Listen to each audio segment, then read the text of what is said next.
When you're authentic to who you are, everything else will fall in place. People are gonna love, they're gonna hate, but you never know who's watching. Everything I do, I want it to be as original as it can be. Somebody did it like this, I'm gonna do it this much iller. Who comes back and rescues himself? This was our moment to let people know how we felt as a team.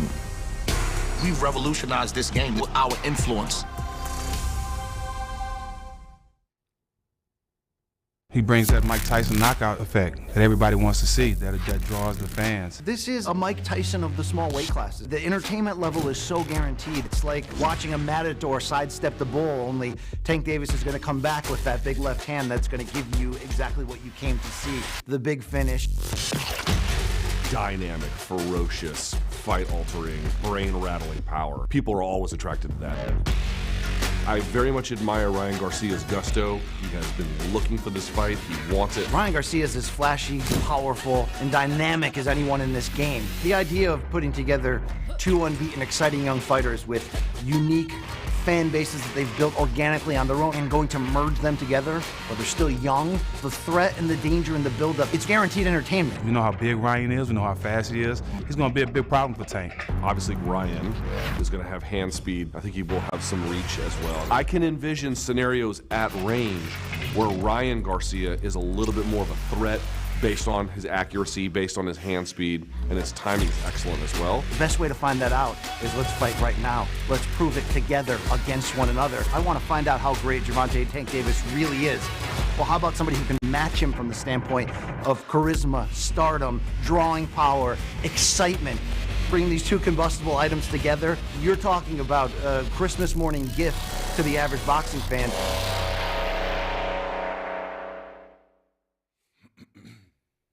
Hello there, everyone, and welcome inside the beautiful Blue Wire Studios here at the Wynn in Las Vegas, Sin City. And I got to be honest, I'm Ariel Helwani. Of course, you know me from Showtime Sports. We were there yesterday at the press conference. I feel like I'm living some kind of fever dream here. This is like the ultimate worlds collide. Of course, we're here for Tank Davis versus Ryan Garcia, which goes down Saturday night on Showtime pay-per-view. The entire city, the entire country, the entire world seems to be buzzing. But we are doing an old school collabo here. We're doing the Showtime basketball world coming together with the Showtime boxing world to talk about not only this mega massive fight, we're talking NBA playoffs, we're talking about all that and a whole lot more. And like I said, I feel like I've won some sort of like fantasy camp award or something like that because I'm hanging out with three of the coolest guys on the planet. More to come as well. Let me introduce these fellas, if I may. So don't do that. You family Come on, now. man. Yeah, I don't know how I deserved or what I did to end up here, but this is tremendous stuff. We've got the legend Boogie Cousins in the house, soon to be in Puerto Rico. And we'll talk about that. Congratulations on that. Thank you for joining us, my man. Stack, I mean, you know Stack. He built this freaking house. I mean, this guy is like Mr. Boxing, Mr. Basketball, Mr. Everything. Steven Jackson, once again in the house. We got the Hall of Famer here. We got the legend. We're talking about, I mean, bow down to the man right here, the SOG himself, Andre Ward. How are you, sir? Thank you for joining us. I'm blessed, man. Damn, guys. And Ariel. Yes. You got a new show. I got a new show, too. Here on Showtime. So welcome to the family. And stop saying you're honored. You're a family now, so you belong here. So don't stop with all that, okay? You did that enough yet already. I appreciate it. You're family now. I'm grateful. Run the show like you're supposed to. All right. I'm just great. I'm appreciative. Yeah, shout out to the Ariel Helwani basketball show, available now wherever you get your podcast. Shout out to your brother, too. Oh, my brother. Hey, yeah. David Helwani gets a shout out. Top of the show. He makes all the clothes for the guys.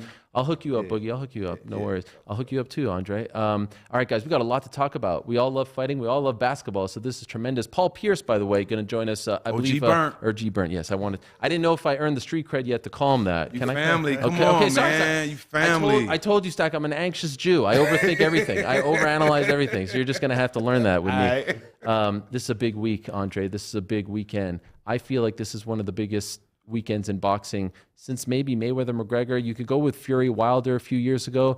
Could you tell us, you know, the outsiders from an insider perspective, just how big Tank versus Garcia is? Yeah, it's a fun fight. You know, it's two guys that's been going back and forth on social media for a long time, and you know, it's a crazy era in boxing where guys that are in the same weight class that could fight don't fight.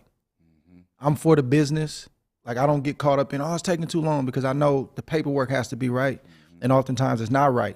And if you really know what you're doing, it's going to take some time, you know. But once we get past that, you should be able to sign on the dotted line, and they did that. And I respect them for it. And, you know, they both got a lot to lose, you know, especially having such big followings on social media. Those fans can switch up real quick when you take a loss. I don't care if you fought good, but if you take the L, you're going to feel it the next day. You're going to hear about it the months and years to come until you redeem yourself, and that's what they're putting on the line.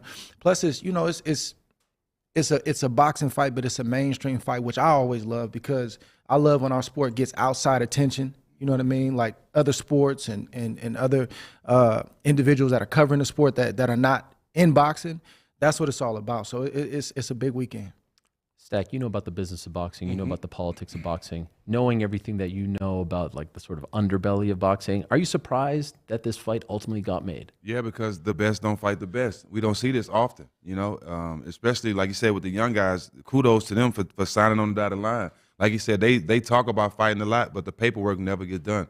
We're waiting on Ariel and Bud now to get, you know, we've been waiting on that for a while. So just to see these young guys fight and give the fans what they want, I think that's why it's big. And like I said earlier, we're bringing two fan bases together. One fan, and I always got to explain it through the questions I asked them. I asked Ryan and Tank if they were stuck on an island, what 3 shows would they bring? Ryan's first show was Lion King. Tank said Menace to Society and Boys in Hood. So you see, you see the two different fan bases that's coming to this fight, but that's what's making the fight. You know what I mean? You bring in all kind of different nationalities, different fans from everywhere to see great boxing, and this is what Showtime do. What is your level of interest in this fight, Boogie? Oh, man, this is fight of the year, and speak on what they said earlier. It's the last big fight like this was maybe Fury Wilder. Yeah, yeah. So the excitement behind this fight is it's obviously electric. I mean, Vegas is going to show out. The fans from both sides, like you said, from Lion King fans to Menace to Society fans. Like, you know, it shows the impact of this fight. So I'm extremely excited about it, and I am a fan of guys meeting up. I mean, you talk it, let's see what we're about. So I know you live here. Do you go to a lot of the fights when they? Yeah, I'm pulling up everything. Everything. Yeah, got to. You're going tomorrow. Yes. Everyone's going, right? MGM, baby. Yeah. How many hoopers are? I feel like like everyone who's available. Obviously, guys who are in the playoffs aren't coming, or maybe they are. Maybe they're going to take a quick PJ. I don't know. But don't be surprised. Don't be surprised. Don't be surprised. Don't be surprised. I know at least 10 to 15 NBA players that's going to be here, and that's not counting the guys that's in the studio today. Wow. Yeah. You guys have your own section? I don't think we have our own section, but, you know, those guys make a lot of money. They can take care of themselves. Yeah, that's true. That's a good point. I've heard that. Andre, do you think, and Boogie, when you speak, if you don't mind, just close to the mic, make love to that thing. You know, that's what they tell me in broadcasting. You know what I'm saying? Do you think there'll be a trickle-down effect here? Meaning, you know, Stack just mentioned Crawford and Spence. They're not making it happen, at least for now. Fury and Usyk fell by the wayside. A lot of guys probably, I think, will be watching on Saturday and say, I want some of that. I want the big fights. Do you think there'll be a trickle-down effect once they see these two guys who had 800 obstacles in their way, 800 reasons not to make the fight? As a result, we'll start to see the fights that we want to see in boxing. I think we will. But you got to realize the era that we're in right now. It's a lot of pump faking going on. And social media allows you, especially if you got a big enough following, it allows you to appear like you're the man without having to prove it. So if you go back to, you know, 80s, 90s, even early 2000s, like you say you the dude, like I want to show you that I'm the dude. So forget they wanted to show it so bad they didn't care about the fine print and the money. I don't care what it is. Just I want to show you that I'm that guy. It's different now. Like now I can just say, oh, I'm the best. Don't nobody want to fight me, and just put that out to 2 million, 3 million followers, and I'm content with that. So it's just a different time. It's just a different time. Like it's an era where now we're congratulating people for signing on the dotted line. Hey, man, they made the fight. So it's just different. So it could have a trickle effect, but you know, I look at like Crawford and Spence. Them dudes want to fight. It's a big fight, and it's many millions on the table, and it's a lot of streams that, you know, income. We need to make sure all them streams going to the right spot. So I think that's what that is. But some of these other guys, it's a lot of pump faking. They want to, but they really don't want to take the risk because they know if they take the L, we just talked about it, what'll happen. You're going to be a meme. It's tough. Okay, so then doesn't it give you even more respect and more credit goes to Ryan Garcia? Because, like, let's be honest, everyone thought he was the pump faker. Everyone thought he was the social media guy. And I feel like he's the one that really tried to will this fight into existence. I remember when he was on Tyson's show and he was like, he called him up on FaceTime. And I feel like he doesn't get enough credit for that. He doesn't get enough credit because everyone was knocking him because of his followers, no? Yep. You disagree? I agree. I just feel like, for the most part, everybody that's talked to Ryan from the day the fight was made to now, they feel different about Ryan because they talk to him, they seen the confidence. He's confident, and you talk to a lot of fighters, they, you catch them with the day of the fight or the day of the press conference. From what I've seen, just a little time I've been in, they get to stuttering, they get to questioning themselves on their words. Ryan has been confident the whole time. We sat down and interviewed him. He is mentally focused on this fight. A lot of guys don't speak on the mental side of it. He was really talking about the mental side of it. You know what I mean? And that meant something to me because I know a lot of times as a basketball player, I mentally fucked a lot of people on the court. And not, but I mean, but I got you. I mentally fucked them as far as where I punked them out. I was getting easy buckets because I was mentally out thinking them. You know what I'm saying? I'll be physical when I know they didn't want to fight. They didn't even want to, they was too scared to get fined. You know what I mean? So I use all those mental things. And Ryan, he's not letting, Ryan has won the talking battle so far. All the press conferences, Ryan has won the talking battle, right? But talking don't win fights. You know what I mean? But he's a confident kid, and from not knowing him to knowing him now and talking to him, I think I look different than Ryan. I don't think he's a social media guy. He's a real boxer. He's a professional boxer, and he deserves to be here. I'm getting some anti-Ryan vibes from Boogie over here. I ain't say he's going to win. I say he deserves to be here. Not okay. anti. Why'd you shake your head when I brought up that question? I mean, it goes back to what Champ was saying. It's a social media era, and that can't be overlooked. Like, he not Jake Paul though. Well, he's a professional boxer. Yeah. So, yeah, Ryan is. Ryan. Yeah. So I'm not putting the guys in the same category, but it's just as far as we FaceTime and obviously it was recorded, which was meant for social media. Right. So it's like exactly. I mean, I can buy into it a little bit. Yeah. Obviously, he's not afraid.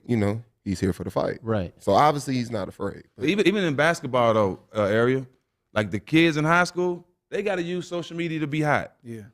Like if you're in high school, you want a name, you want to be one of the top players in the country, you want to be all on the magazines and stuff, you have to have a social media following. If you don't, you're not getting invited to the camps. You're not one of the, you know what I'm saying? Today, it wasn't like that with us. You think? Today, you got to, as a basketball player in high school, you have to have a social media. They find talent, bro. You know that. But all the top, all bro. the top players though, they got million followers. They have those type of followers because they are talented. I've never seen one with followers that was ass. I have. Well, I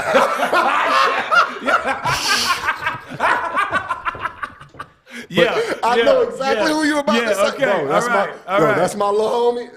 That's my little homie. Hey. I got love for him. But Ryan's not that guy. It's one. I'll say this about Ryan. Yeah. Gervonta said that that Ryan wasn't like that. He said he ain't like that. He is like that because he took a clause that I don't think Gervonta would have took. And Ryan didn't have to take that clause. The clause I'm talking about is the weight clause. Weight training. Yes. Mm-hmm. So you bring him down 3 or 4 pounds more than he's been in years, right? So the average person's like, man, it's just 3 pounds, man. It's a big deal. That 3 pounds is everything. When you done already stripped yourself down 10 or 15 pounds already, you asked me to go 2 or 3 more, and then I haven't been that weight for 6 years or whatever it's been, 5 years. Here go the other part. He only can go up to 10, right? Afterwards. Bro, listen. Coming down in weight is one thing, but you telling me I can't hydrate like I want to, I can't eat? So what that means is all last night and this morning, he's eating, getting on the scale. Eating, getting on the scale. Oh, you're 9.5 pounds, you can't eat anymore. Right. He's like that by taking that clause, right? Now, I don't think he should have took it. Like, I think it was a missed opportunity, and that might be the difference in this fight. Yes. Mm-hmm. That 2 or 3 pounds or whatever it is, and then the 10-pound cap the next night or the next day, that's the difference between you taking a good shot and shaking it off or taking a shot and going down and maybe not getting up.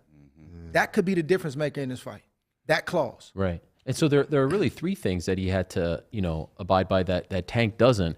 A, go down to 136, which he hasn't been down in several years. 2, the rehydration clause for those that don't know, which means 10 a.m. tomorrow, he can't weigh more than 146. But I heard that that goes both ways. Yeah, Tank got to do it too. I heard that's going both ways. Sure, but not a problem for Tank, right? Okay, and then what about the other one? The rematch clause.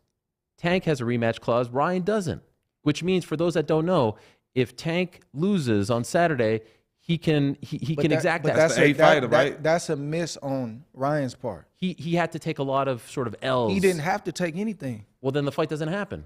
Maybe not. It seemed like the fight wasn't going to happen. Check this out. Is Tank the A fighter, Dre? That's what I got a problem with. Like Tank has been selling out arenas. He's bringing that to the negotiating table, but he doesn't really have a pay-per-view history like millions of pay-per-views where he can say, "Man, I got this and this." Sure. Ryan bringing a lot to the table, bro, because they won't do the numbers that they're gonna do Saturday apart from one another. I don't believe so. Mm-hmm. So why did he agree to all this? Because he's young, he's zealous, and he built a name off of social media. Right? We knew him from social media before we knew him from who he was beating in the ring. Right. So he cares a lot about what the people say. What you win the people with, you got to keep him with that. Right.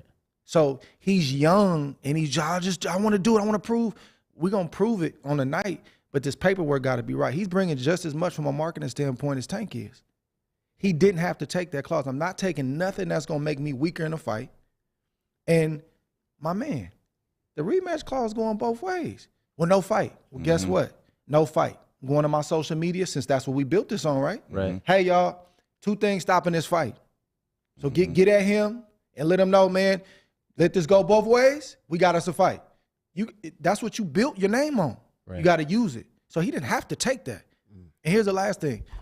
You don't get what's fair. You get what you negotiate.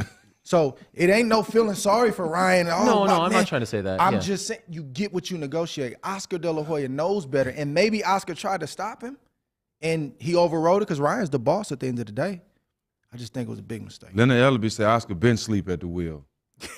Okay, so let me ask you about that. Did say this that. is such He been sleep at the wheel. I love this stuff. Who do you blame for that, though? Is it his people? Are the older guys? You know, he's got Bernard and he's got Oscar. Should they have been the ones to say, you shouldn't have agreed to all of this? Or, you know, do they got to listen to the client? I'm pretty sure Ryan makes the ultimate decision, and it's their job to put it in his face. And if he decides to go against it, you know, that's on him.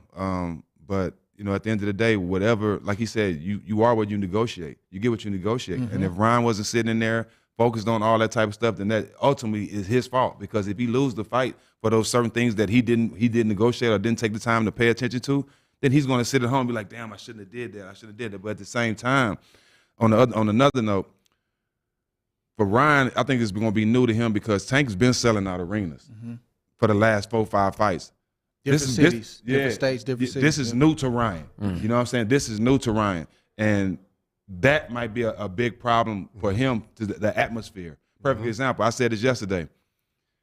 And you know this too, Drake, because you've been around longer than us. At the press conference, if you've been on this stage for millions of times, when Steve Espinosa go up there and start calling out your accolades, your family and stuff don't clap no more. They've been hearing this every week when you've been at big fights. Right. And they were saying it about Tank. His family just sitting over there. So just another day. Every time they said something about Ryan, his whole section, right? Yeah. But that just goes to show that Tank has been his camp has been here before, and Tank and Ryan haven't. But I think that's what makes it a good fight. Gosh, I can't wait for this. I could talk about this fight for 4 hours. Especially with the champ. He giving us the real raw. Ryan is the boss. He ain't the client. Yeah, that's right. So if he wants to accept the clause, nothing B-hopping Oscar can do about it. He's the boss. I also can't wait for June 2nd, guys. June 2nd on Showtime. It is the release of the documentary about this man, the Son of God. It never talks. What do you mean? We never heard him talk. We never heard his story. Oh, we need it. Oh yeah, we need it. I always said that you were kind of like the boxing version of Barry Sanders. You know? Ooh. Barry Sanders left early when I wanted so much more, and you did the same. And obviously, we still see you do tremendous analyst work, but I can't wait for this documentary. It's called The Son of God, Book of War. It comes out June 2nd on Showtime. Just announced today. Here's an exclusive trailer to check out. Ladies and gentlemen, Andre. Whoa! My career wasn't perfect. I made mistakes. Trouble's gonna come. How you gonna respond to it? You know what we're here for. Don't go about it. I'm thinking about my journey to that point. I'm thinking about my struggles.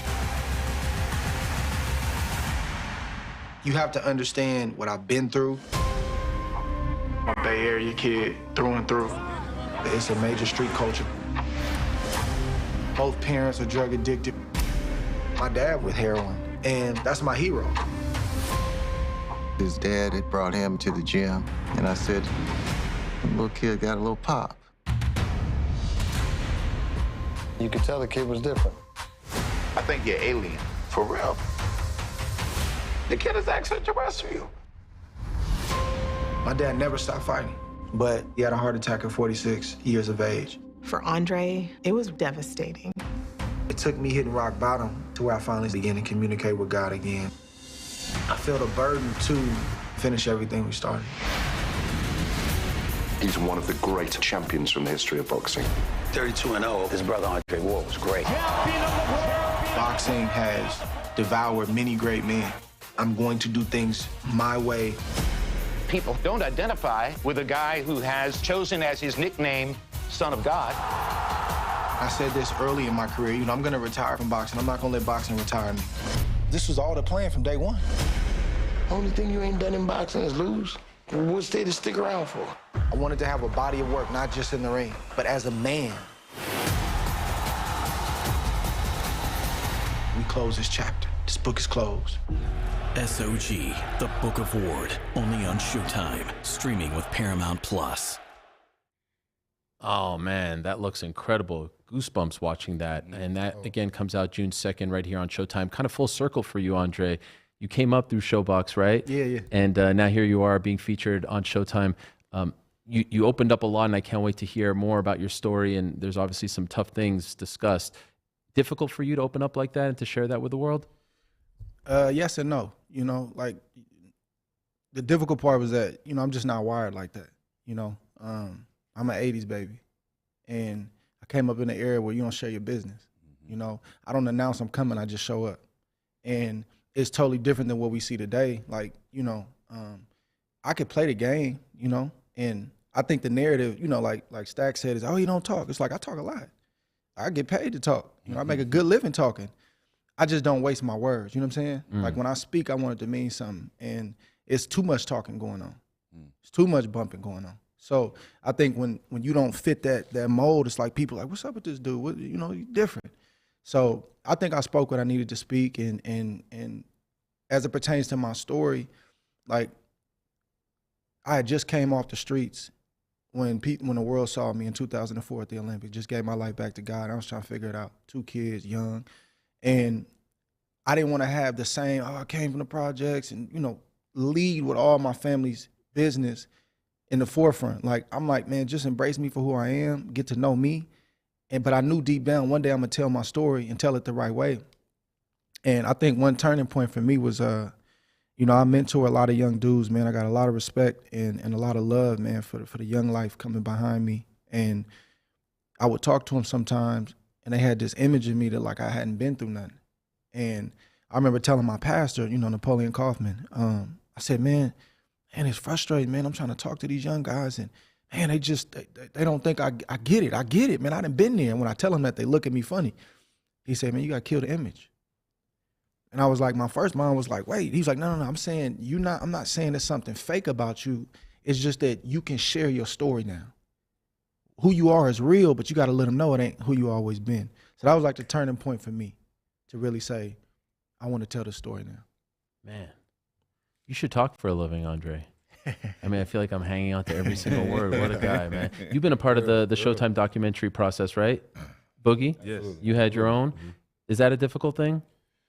It seems cool for us watching, but like you got cameras, right? It is difficult because, right? Resurgence. Resurgence. Yeah. Yes. Similar to him. I grew up in that. I was born in '90, so I kind of got a little bit of the '80s in me. So with that being said, it is an era where you keep your business to yourself, but it's also where being part of this culture, and what I mean is this culture. No knock, but this culture. I feel you. And being vulnerable or showing any type of weakness, people take advantage of that. Yeah. So a lot of us as young men, and you kind of grow out of it as you get older and experience new things in life. But a lot of us, we hold that shit in, and sometimes it's detrimental. But just being able to tell your story and show that vulnerable side is almost therapeutic. Like it's kind of freeing yourself. Yeah. And it's tough as a young guy, but you live and you learn, and you can get to a place of peace in your life where you are comfortable telling your story, and you can also realize your story can be similar to somebody else's story, and just talking and showing and leading by example, it helps the next person more than you even know it. So I've grown to realize that, and that's why I'm more open about telling my story. And me coming up, I ain't got shit to say, but I'll show you what's up. Like, I was that type of guy. Right. So I'm glad I've gotten to this place, but it is tough to answer that question. It is tough. Once you get there, you feel a lot better about it. Yeah, so he mentioned therapeutic. Was this therapeutic for Man, you? very, very. Just reliving all the stuff, stuff you forget sometimes, or stuff that you buried. And then you bring it back to the surface, man. So I shed some tears. I had some tough decisions to make. Do I want to share this? Do I want to say this? Do I want to put that out? Because he's right, especially today, man. People will use stuff against you, But it got to a point for me where I felt like God was telling me, this is really my story. Like, I allowed you to overcome these things and get to the place you've been and brought you through to this point. Now I'm ready to tell the story. So that's what time it was. So I just pretty much said yes. And it got to a point where I would be selfish if I didn't share everything I had been through and everything God had brought me through at a certain point. So here we are. Stack, I know you're a longtime boxing fan. There's a lot of new fans watching, perhaps some basketball fans watching. Tell them how good Andre Ward was. Undefeated. Not only undefeated, but when you see guys of his caliber get knocked down and get up and come back and win, I get an ultimate respect for him. A lot of people in life have never been knocked down, never been through anything, but they don't have no drive to get up and do something in their life. To see somebody who's a champion, who's been at the top, to get knocked down and to get up and come back and win the fight, that I respect that. I respect that Ryan did it, right? You know what I'm saying? I respect that. But for him, I played basketball in Oakland. So I know about him. I know where he's from. I know the people around the area that respect him and hold him in high regard.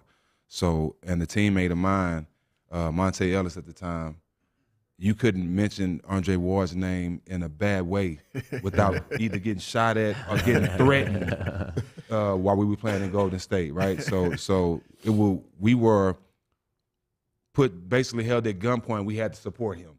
Monte wasn't letting nobody talk about him, right? But we all came good, big fans. He was connected to a lot of people that I respect from Houston. So it was just a whole full circle for us to be fans. And he's, like I say, he's fighting out of Oakland. So just being there, I just think it was mandatory that we support him. But just the fighter he is, the talent he has, very few guys can switch stance in the middle of a fight and still be as active. Very few guys had the defense and the offense, the sweet pea effect. Very few fighters had the sweet pea effect, can dodge punches and throw them. Dre had all that. So I was just a big fan of SOG. And very few fighters leave on top. Very few fighters, beat boxing to the punch by retiring undefeated, by doing it your way, by not letting the sport, say goodbye. You said goodbye to the sport, which I have the utmost respect for. One thing I always wanted to ask you, were you ever close to coming back? Was there ever an offer put in front of you that was like, you were like this close to signing?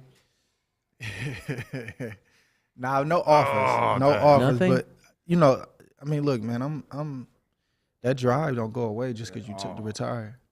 So I see a whole lot of work out there. And I'm like, man, if I give myself 6 months, 8 months, man, I'll say this. I think the closest I probably came to coming back was when I knew Canelo was fighting Kovalev. I was watching that closely. And I said, if he say my name, this might be something. I'm going to pick up the phone. And I was waiting. And I don't really I watch boxing, obviously, but I'm not like hovering around for all these fights. Like, I've just been doing it my whole life, so you get burnt out sometimes. But for that one, I watched the fight, but I was more interested in what he said after the fight. And they asked him what he wanted to do next. I leaned in. He said, my team. I'm gonna talk to my team. You're telling me if he would have said your name, you would have called up your people I was and said, gonna pick up the phone and call James Prince and say, Come on. Let's see what's We were up. that close? It's two names he wasn't gonna say: Andre Ward and Benavidez. Right. He wasn't gonna say neither one of them names. But that's the closest I came. Wow. That's the closest I came. And it was, it was a few little conversations behind the scenes.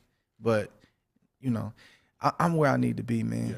Yeah. It's tough, man. It's tough. I was talking to Stack about it before we came in. He was just saying, bro, I get what you did, man, but we were mad, man.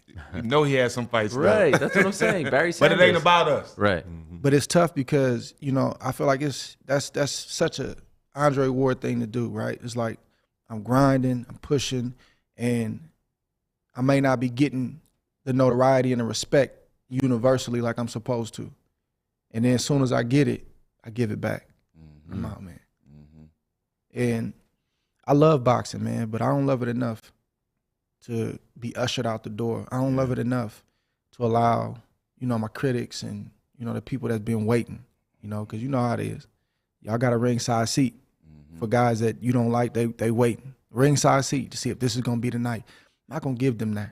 So I did have a few left in me, probably several years because I took care of myself. But the young guys don't really have a lot of examples. I know I didn't. To be able to say, man, he's a blueprint. I wanted to try to be a blueprint that they could pull something from and say, man, I don't really want to box no more, man. And maybe look and pull something from my life. So I thought about the guys behind me too. I think that's the documentary. The reason y'all doing documentaries is so important because the areas we come from, we very seldom see success. We see all the wrong stuff, the crime, the gang banging, the robbing each other, the sleeping with your homeboy wife when he go to jail, all type of stuff like that. But we never see guys like y'all that make it and come back and tell your stories. So kids today, because I know if I was been able as a kid to have a Demarcus Cousins come down to my, not even come down to my city, but put out a documentary so I can see what his life is like and see his struggles, like he made it. Damn, my life ain't even that bad. Oh, you know what I'm saying? That'll give these kids where we're from motivation, so they have to see this. So it's mandatory that we, and also y'all, we do our documentaries because people from where we from, they need to see where we started and where we are now because we all made mistakes. You know what I mean? And for them to see us still thriving, still pushing, still trying to be great, not being complacent, not relaxing at one point, always trying to evolve and get better.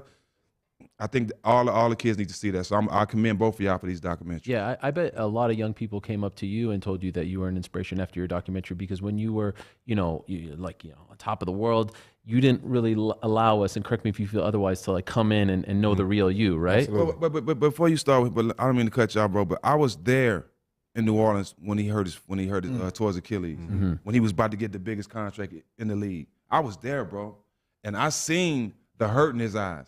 But this one, we was already cool. But this one, I gained a deeper respect and a deeper love for this guy. The night he tore his Achilles, he was supposed to be getting the biggest contract in the league that summer. He could have been devastated, went home. He had a comedy show that night. He showed up with all the people in town, still showed up to that comedy show. At that night, I said, you know what? This is a minor setback for the major comeback for him. Because I know a lot of people that would have been so selfish in what they was going through, they wouldn't have cared about all the people that they had in town. It's bigger than my Achilles, it's bigger than all that, but he still showed up.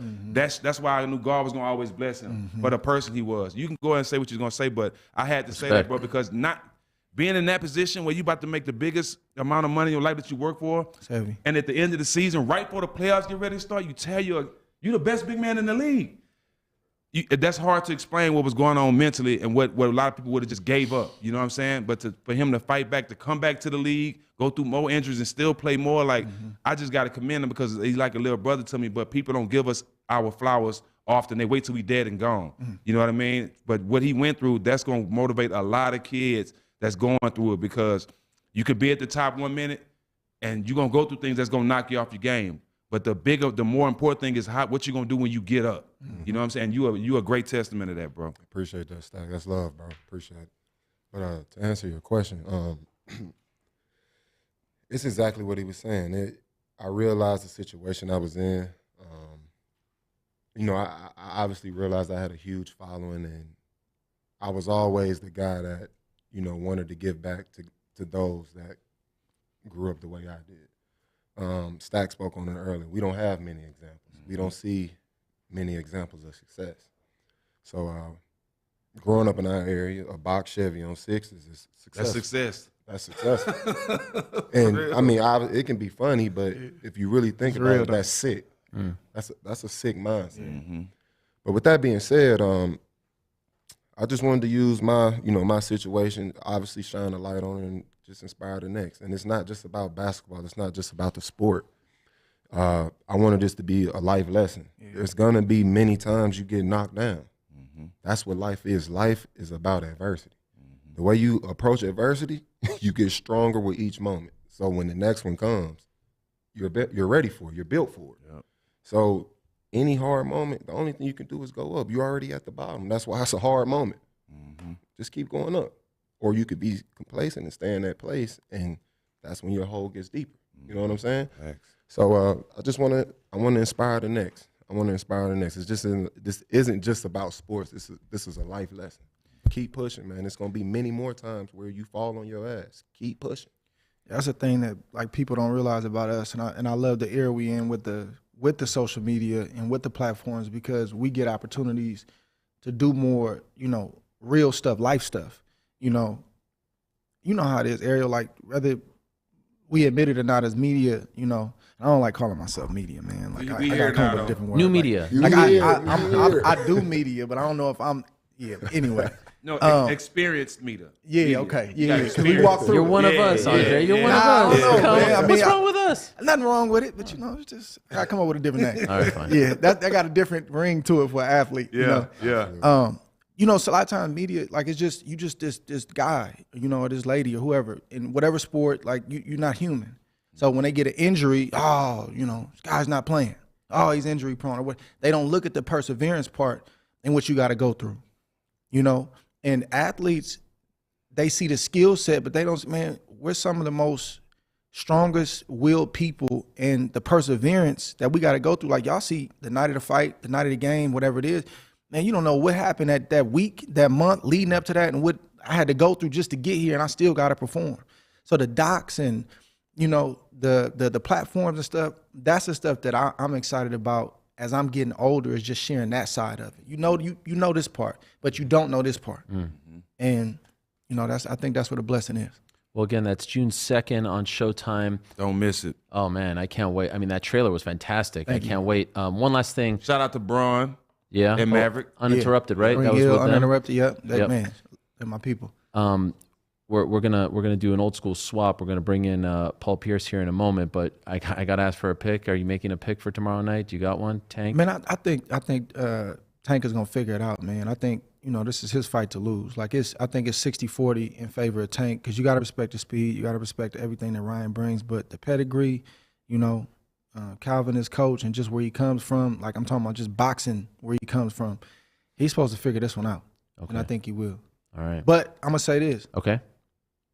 Don't be surprised if Tank gets hurt or has to get off the canvas to do it. They both might get hurt. Wow. It's that kind of fight. Damn. Can't wait. Thank you so much. Really Yes, appreciate it, Andre. In a second here, we're going to be joined by The Truth, by Paul Pierce. We'll do a little swap, talk What's his a little name, fighting. Ariel? What's his name? Well, I don't know. I don't know if he wants me to say his name. Okay. OG Burnt? Thank you. OG Burnt in the house. That's his name. Yeah. You know that. You know Andre, that. thank you so much, and good luck to you. SOG. SOG. Paul's freaking out. He's fanboying here. He's asking for a photo. SOG. He's a big time fan. When he walked in, he was like, "Damn."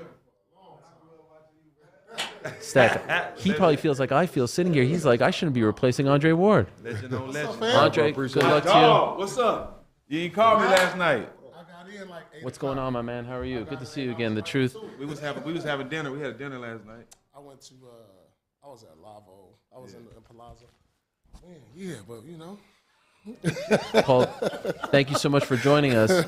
He told me to call you OG Burnt. Yeah. Man, don't listen. What does to that mean? Stack, I don't know what that Stop means. listening. Could you tell me what that means? Off the court. That's our okay, off I the don't know what it court. means. Is it like the way you like your meat, like burnt ends? Yep, you got. How you guessed that? I so didn't know. good? Barbecue. Burnt ends. Yeah. God damn, you smart as hell. Thanks, man.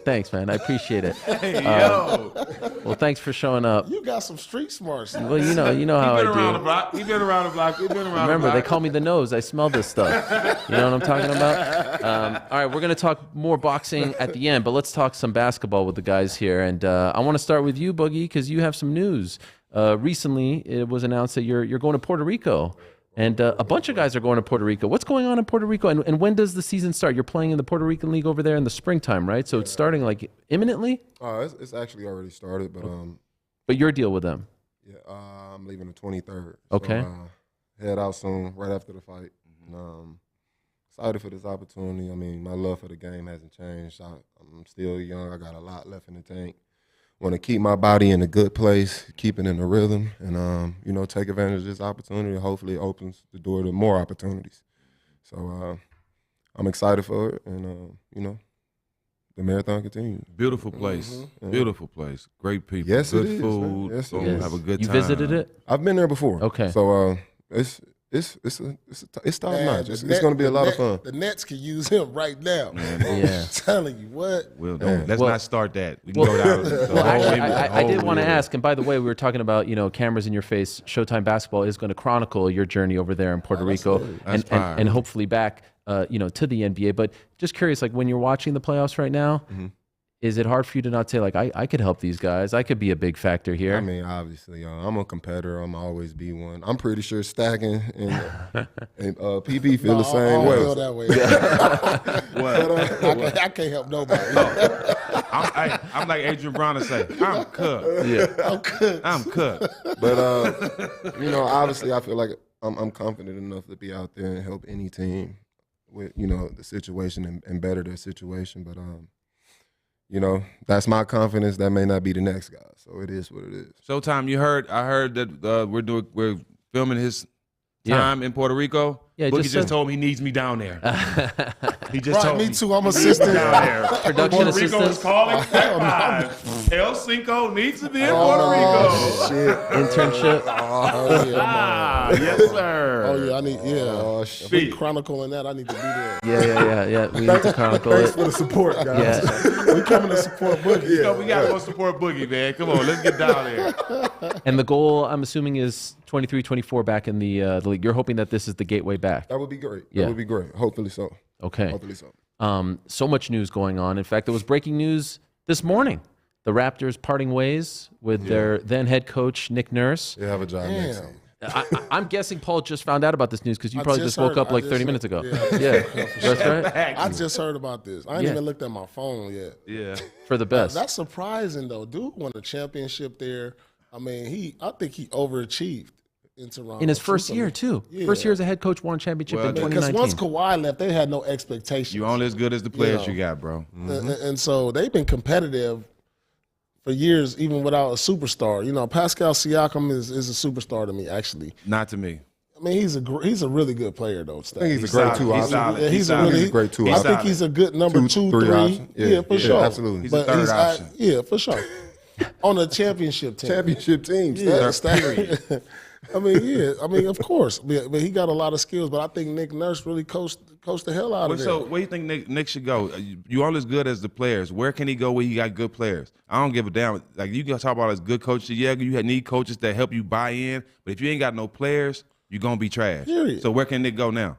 Well, the front runner I mean, is he's Houston, shown but they don't that have the he's players. proven he's a He good cannot coach. go to Houston. He's just not from that culture. You got a whole bunch of young guys who come from different neighborhoods that we come from. You He got is some not- vets on the way too. But you need, I think, Ume? Is it Ume? Yeah. Ime. Udoka. Ime He's the Udoka. best coach. He's an for the option Ra- too. Yes. He's an option I too. think he's the The best. word pick. is, as of right now, and it's been reported by several outlets that Udoka is a front runner for Toronto because of his relationship with Masai Ujiri. They've been friends for a very long time, and That's so gonna- he could find his way back to Toronto. You don't like that? That's not it. I don't like that. Why? I don't think Toronto has a lot of work to do.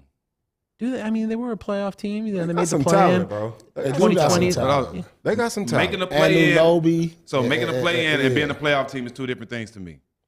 I mean, they really choked in the fourth East, I quarter. think they'll be fine. But that team has some talent. I don't think everybody's on the same page anymore. I think they finna lose one of their best players, OG. I think they finna lose OG. Well, they're gonna have to pay him. That's what I'm saying. I think they're gonna lose him. I don't think they would be mad at paying him. His price done went up too. I don't think they would be mad at paying him. Yeah, because they ain't really got nothing else. Yeah. You got to look at Toronto. They one player away. From what? The lottery? Contending. What's that? They just had that same team with Kawhi won a championship. No Kyle Lowry. Not the same No, team. it's but definitely not the similar. same team. Same blue Kyle blood, Lowry. same All right, blueprint. you don't have Kyle Lowry, but you got Van Vliet. Yeah. don't Is he have the same? Kawhi Is he the same Leonard. leader though? They miss a leader like Lowry, right? They need Kawhi Leonard. They haven't Oh, been yeah. the same since If Kawhi. you put left. Kawhi Leonard on Toronto, they contenders. Right. I agree. That's why I said they one player. Yeah. Right. One player. No, they're not one player. I agree with you, Paul. Okay, so- I so- agree one with you, player. What's that talk about this? I agree Let me with say you, why they're Paul. not one player, because they're not finna. You ain't finna find Kawhi ain't going back there. So If what you one put player? Jason Tatum on Toronto, they contenders. No way. What? Really? I'm Man, what's surprised. Stack been watching, dog? Jason Tatum gonna get his 50 a game, but they're not gonna be contenders. You Fred got Van Vliet Siakam, like that. Van Vliet, Siakam, OG. Anunoby. You got the young kid, I Scotty. like Van Vliet. And Scotty but Scotty by Barnes point, like He that. don't watch Scotty Barnes is Toronto. nice. He don't watch I Toronto. do. I I know. do. You gotta give I him a just little know more love, bro. Last time I He played don't got against Siakam CCTV. at UCLA. Last time I played against Siakam at UCLA, I was 39. I took 8 charges on him in UCLA. He That trash. was 20 years ago, dog. No, He that was better. 20 years ago. He better You now. taking charges and pickup, bro? Nigga. I was just saying. I was Because just he thinking couldn't go that. around me. It sounded like Moves you was so fucking up the plain. runs, moves, bro. The Yeah, moves no was one It wants plain. sounded that. like you was fucking up the runs, The bro. moves Yeah, was no one plain. wants You that. took 9 charges and pickup. Hey, Nobody take but charges guess and what? pick up. Me and BD won. I We bet. won. I bet they every quit. game. So you know I'm gonna win.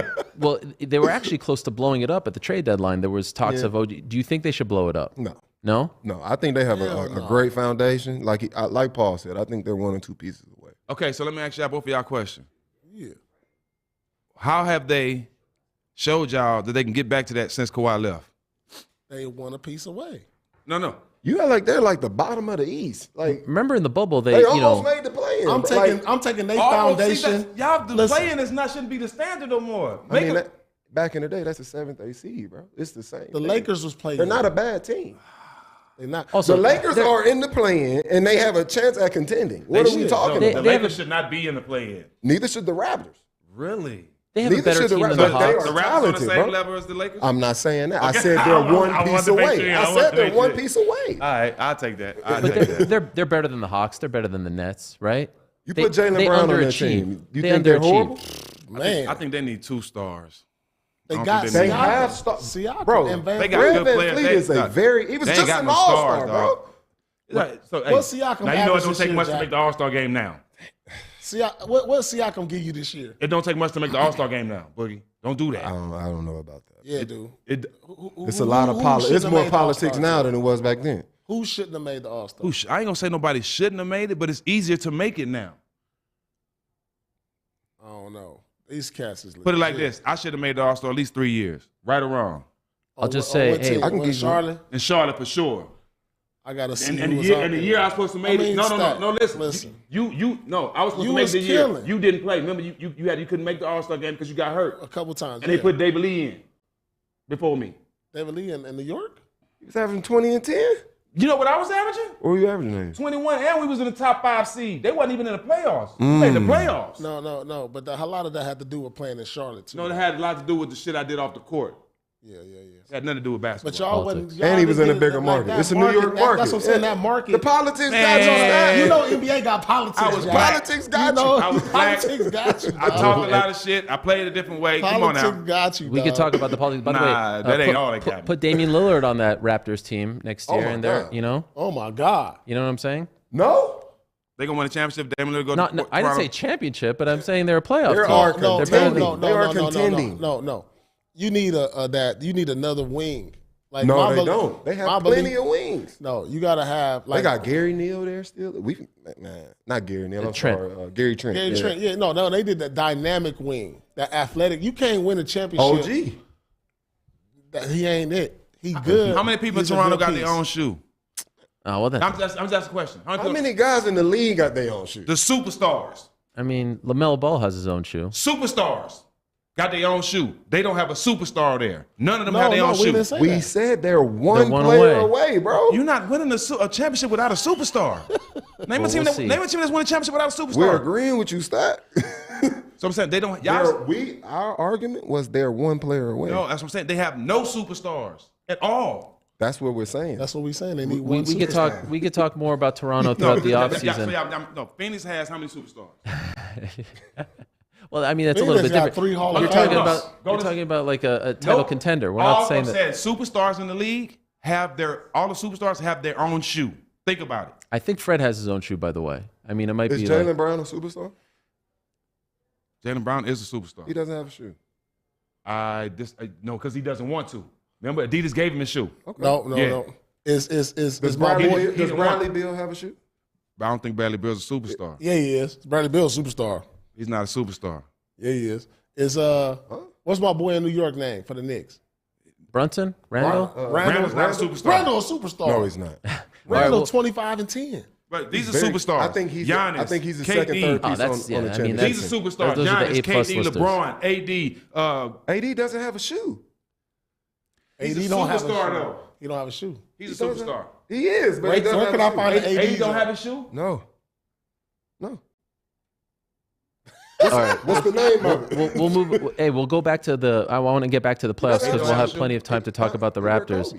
I'm just mostly concerned if he's still going to coach Team Canada because he's the head coach for Team Canada as well, Nick Nurse, and we're about to win a medal in the Olympics next year. I don't know if you guys heard the news. What you mean we about? He's from Canada. I'm from Canada, so you on the team? Well, I mean, I have the passport. Hey, you could say that about the sport, but like how the people country. be like, we about to win. Yeah, we are about to. That's my country. That's my country. All right, I give you that. You know what I give mean? you It's that. not my team. It's my country. I It's a give you little that. I different. give you that. Damn, Paul, why are you hating love over there? Canada. No, I know. trust me. I know. That's one of the favorite NBA cities. We talk about. That's another day we talk about. We could talk about that. Of course, we're here at the Blue Wire Studios in Las Vegas at the Wynn, inside this beautiful hotel. We're here for Tank Garcia. What a fight, a mega fight, a pay-per-view fight, a fight to end all fights, the mega fight of the century, the massive fight of the century, all that stuff, and we're going to get their picks on the back end of this conversation. But let's talk about the playoffs. What's going on over here? Some side conversations? Yeah, I had to ask him a question. I asked him, was AD a superstar? He's a great basketball Still talking player. about this. Yeah. I thought you were talking shit about me. Nah, Ariel. You're a goat. Let's not get. Oh no, not back to this. Not back to this. And talent mixed up. Is he absent? Absolutely. Is he talented? Yes. He's a superstar. Yeah. Well, Stack, I'm dying to ask you this question. If Shea goes to Toronto, he's going to be playing back home. That's right. He's coming back. That's it. And then I'll say we as well because That's he's one of us. I'm dying to ask you about Draymond and what happened with Draymond Green. So they bounce back. The Warriors bounce back, right? Wa alaikum salam. Yes. Yes, sir. So the Warriors bounce back and they win Game 3 without Draymond. And I want to ask you guys about the incident that got him suspended. But then yesterday I'm watching Nets Sixers and I see Embiid do something even worse than what Draymond did, and nothing happens. And then I see James Harden get ejected for what seemed like a basketball play. What is going on here? Are there different rules for different guys? Different strokes for different folks. Yeah. Always has. Go ahead, Boogie. Always has, man. I mean, they admitted to it. He was suspended off reputation. I mean, they is that fair though? Shouldn't it be about the crime itself? I agree, and it doesn't really make sense to bring past incidents into something new. Like it's two different situations. It's situational. So to take him away from his team in this type of moment over that's. How much do you think him egging on the crowd affected things? That was a bit extra. Yeah, that was a bit extra. He turned into like a pro wrestler there. I mean, it was entertaining. Yeah, it was. But Adam Silver in the building, you're doing all that. It was great for views. It was entertaining. What Embiid did worse than what Draymond did? To me, it was shot? different strokes for different folks. I mean, you can't grab my foot and then dictate how I fall and tell me where I should have stepped after someone grabbed my foot. None of this wouldn't happen if my foot wasn't grabbed from the jump. Right? But that's one thing about the NBA that I always hated.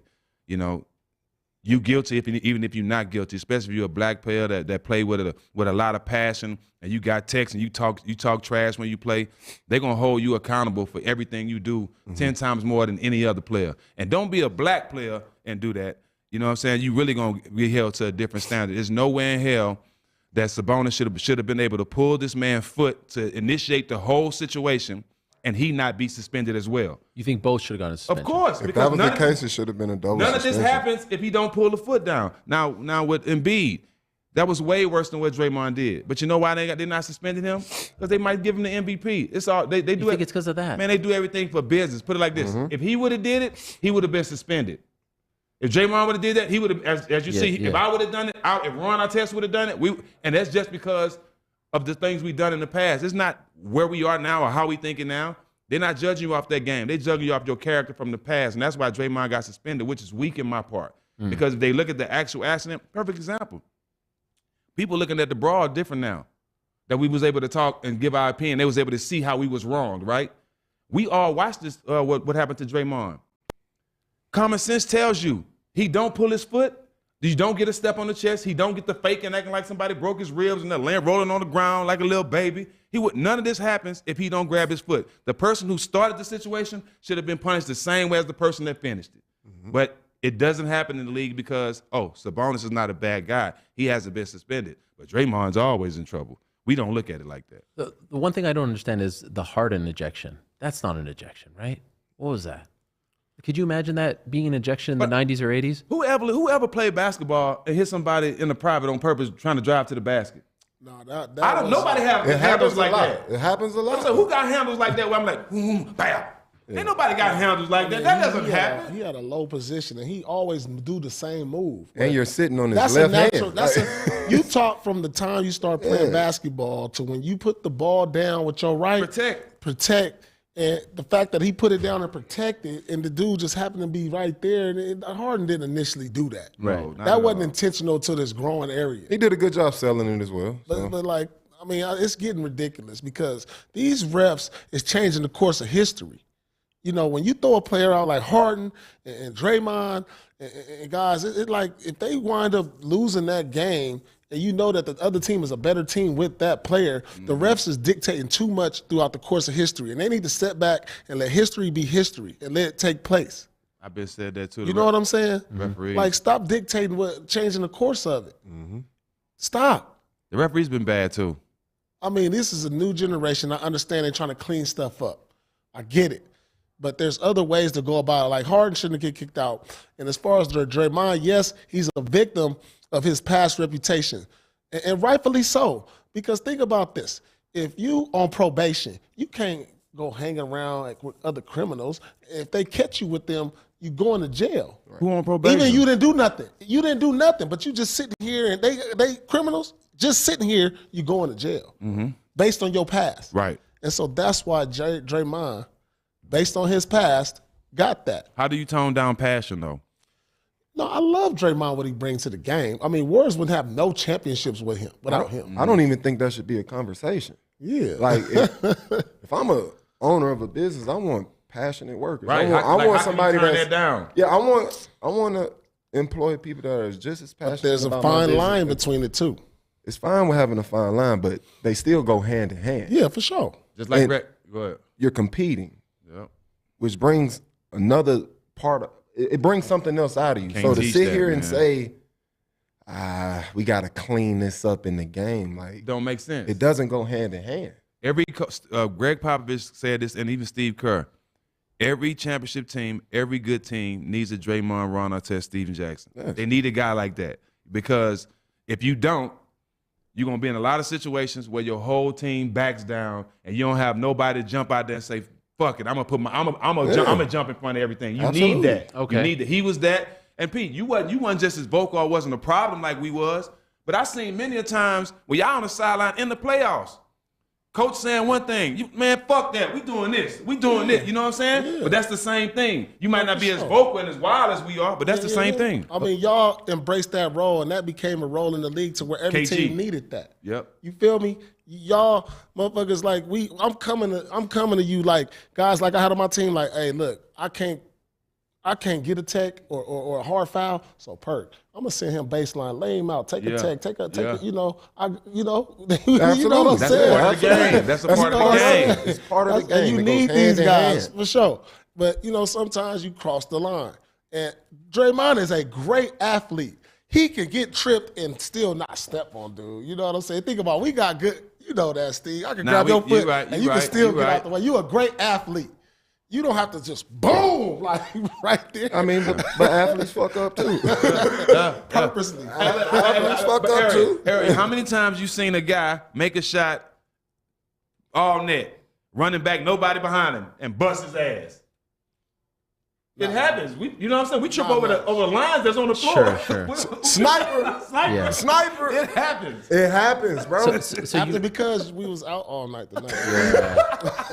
No, that's you, Mo. Yeah. Stack, you said every team needs that guy, right? Every team needs that Steven Jackson. Every team needs that Draymond. Is Dylan Brooks that guy too? You know what I like? I love Dylan. I don't give a fuck what let's talk about this. Dylan Why I Brooks, like my Dylan fellow Brooks. Canadian. Because you know what I'm saying. And people, and as basketball players, I'm glad you asked that question, Eric, because I got something to say about this. So people expect us to be friends and us to look at other basketball players the way they would do as fans. We've actually played, so we look at the game different, and we have a different level of competition. So when we see a guy that appreciates the game, that want to compete, that want to earn his spot, that don't want to be friends and let guys score. Because I'm going to keep it 1,000. I watched a lot of LeBron games. I've seen a lot of guys that just let him score. Absolutely. Don't even attempt to guard him. Absolutely. So when I see somebody that's willing to take the challenge to make LeBron earn something, I love it because I was that same guy. Neither one of us will ever be close to the player LeBron is. But if I can go out there and compete against him, some nights I'm going to be the better player. I've had better nights against Kobe. I've had better nights against P. I have better nights but I know at the grand scheme of things, I might be the better player, but I'm going to compete. And that has been a lost art for the game. You make a good point. Because look, I agree. And this is just like boxing. You may have a more talented player or more talented fighter, but you got to do something different to beat them. And he trying to junk up the game, talking to him, nudging him, bumping him. He got to take it to a different level because he know he not better. Yep. And that's just like in boxing. When you see that underdog, he got to do something different. He can't go out there the same way as everybody else. You know what I'm saying? Sure. He's at a disadvantage off the rip. So if I do this, maybe I can bring him down to my level. I'm going to take this game to the street because I know in an organized way, he better than me. But I'm going to take this to a different level to where I'm going to level the playing ground just a little bit. Maybe put it in my advantage. I'm going to put it to where, all right, I got him talking. That ain't what he do. Play to my strength. I got him bumping. I got him getting technicals. That ain't really what he do now. You know what I'm saying? I'm going to tell you some crazy shit, Eric. Me and Ron Artest, we played against him a couple times, and we used to, you know, I never told P this. You know, we used to try to take your head off. For sure. You know what I'm saying? We wanted to win. We played physical. But it was been times where me and Ron Artest used to watch film on him because he was the best guard posting in the league. So we used to watch just for his footwork. So now, 7, 8 years in the league, everybody's saying, well, what about footwork? Paul Pierce got the best footwork as a guard. So all the guards was watching Paul tapes of him posting up, right? But I didn't come out to the game when we played them. Oh, P, I want to work out with you this summer. I've been watching your tape. That's what they do now. That's what they do now. We didn't do that. Right. If I seen them in the summer, bro, what you got? You know what I'm saying? But during the season, none of that. They do that a lot now. You know what I'm saying? And that's taking the competition part of the game away. I just want to ask you quickly, Paul, you said you love Dylan Brooks. Is it the reason why, I mean, like showing up even afterwards in the locker room with the outfit and everything like that and calling him old? Well, this is the thing about Dylan Brooks. He's giving them an identity. You take him off the team, who are the Grizzlies? He's the Draymond for exactly. So now you're looking like, okay, they talk shit. They gonna dance before they do their video. He giving them an identity, you know, and we like watching it. Yeah. And we like to listen to it. You know, and that's great for the league. I love. That's why I say I love it. He's giving them. He might not be the most talented. We know that. He sometimes can't even hit a shot. You know what I'm saying? For real. But he's giving them an identity to now. He when cares. the Memphis Grizzlies play, they are must-see TV. They are. Aren't they? Yeah, but when 100%. they play, I want to watch them. I'd rather play with four motherfuckers that care than 4 talented motherfuckers. So we're going to win a lot of games just off effort. I agree. You know what I'm saying? You're going to win a lot of games off effort. You can have a whole bunch of guys that talented, but they might not want to give that extra effort or dive on the floor and stuff to, you know, to win the game. I'd rather have guys like us. Even Don Nelson said that. I'd rather have 5 Steven Jacksons before I have 5 any other player because I know they're going to go hard every game. Speaking of must-see TV this evening, Knicks-Cavs Game 3. Yes. Should Knicks fans be worried because of what happened in Game 2? Game 1, they steal one on the road, right? They fight hard, even with the Josh Hart who gets injured towards the end. Randall a little bit banged up first game back. they got punched in the mouth, to steal a boxing phrase, in Game 2. Should they be worried going back to the Garden? I think they should be worried anyway. I had the Cavs winning this series. I just think the Cavs are flat out a better team.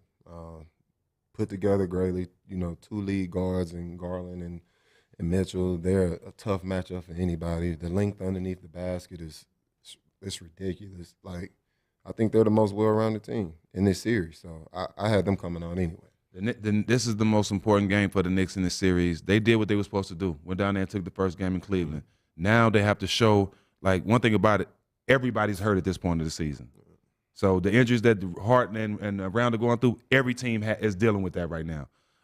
This is the biggest game for them because they have to win this third game, because if they go back to Cleveland 3-1, it's over.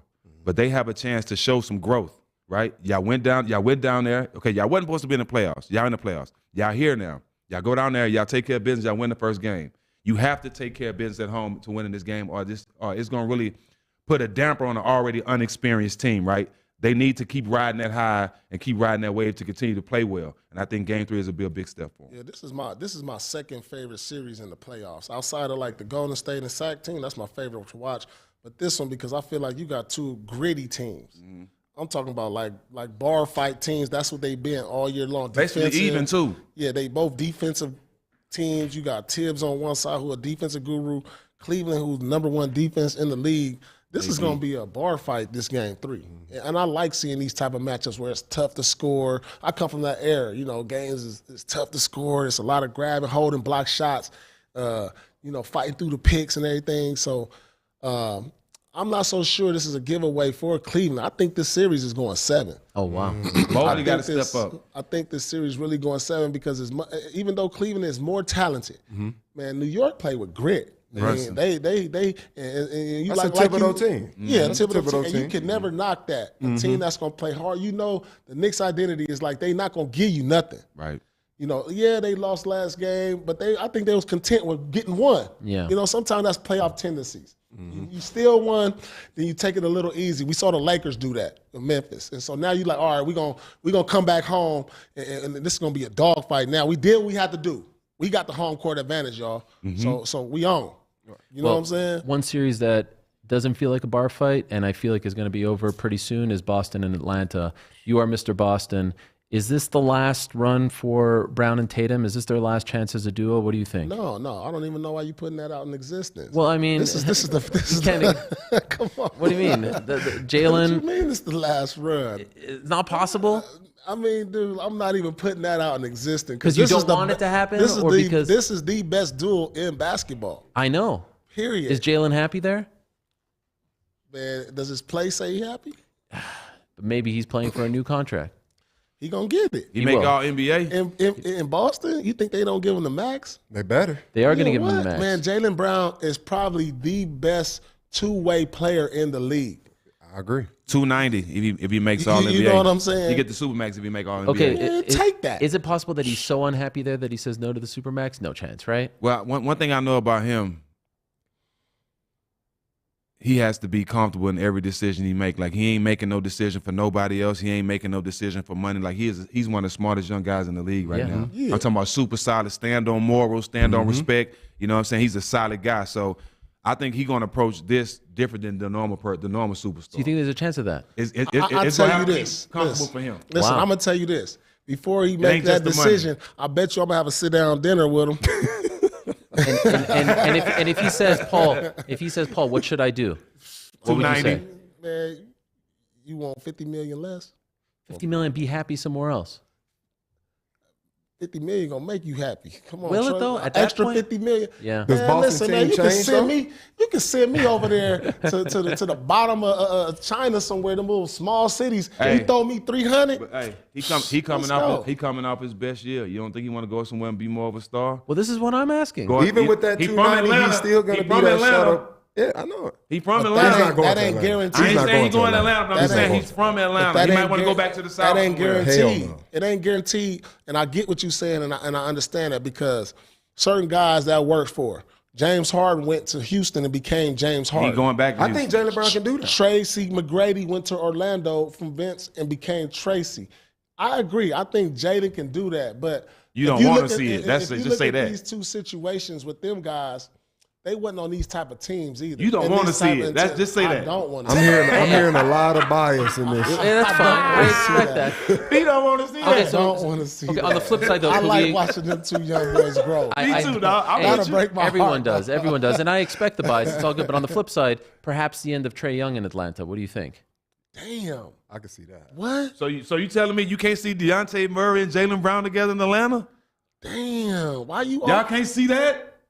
Who's taking? You think it's gonna be a swap? They're gonna have to get. No, I'm saying they got stuff. They got stuff just hanging at the bottom that they can get rid of. I can see Trae Young ending up in like Washington or something. John Collins getting 100 men right now. Yeah. Maybe Houston. Everyone goes to Houston. Why are you even saying that? They Why got too would many you say guards. that? They Tell got me too why many you guards. say that. Because this is what the people are saying. It's what They the got too streets many are saying. guards. The This is what streets are the talking. streets is talking. Yeah. James Harden going back. The streets talking Jaylen Brown, area. Houston. They link with them young boys. I know why James Harden might go back. Yeah. Why is that? You know, I mean, That's he home got, for him. he They got love him. businesses He gotta out get there. back. Yeah. He got businesses and He got his jersey retired in the strip club. He got his whole foundation of his He life. got 13 restaurants. They love him. Look, James Harden. got a house He's a god. He's the president. He's a But god. at that point, he's just saying, I'm never winning a championship again. Like I'm Man, not when going you to be make a contention. half a I'm billion- never going to You be in get contention Jaylen again. Brown and James Harden in Houston with those young pieces. I don't wow. think I I can't truly say think that. a lot of In these the players West? ain't even thinking In the like West. that no more. Listen, You put like them two I get together what with a y'all big man, saying. yeah. With I you. truly believe that these players you, don't even Boogie. think like that. Like if I go here, I With you. can win. Yeah. I With think you. they more about expanding on their brands. All right, especially at this point in Like his James Harden has made at least $500 million between Adidas and NBA money. And you know, they more business savvy than we was as far as partnering with other players, you know, getting with these tech people. And I saw this when I was leaving the league. It was like guys was like, I'm a brand. Like, and I was like, damn, you know, the competitive, it's about who you is. And when you're trying to build your brand and capitalize on that, other than basketball, you hear players say, I'm more than a basketball player. Of course. Yeah, I got clothing. I got this production company. So basketball ain't them. Right. When that was me. Yeah. I'm hoop. Yeah, all day. You know, I'm hoop. I'll worry about the other shit later. You know, now it's so much shit on their plate that the competitive nature is out of it. So like it don't make sense. Like, why would James go to Houston? They're not gonna be a contender. You know, I think the biggest thing. It's about his brand. But I think it can be both though.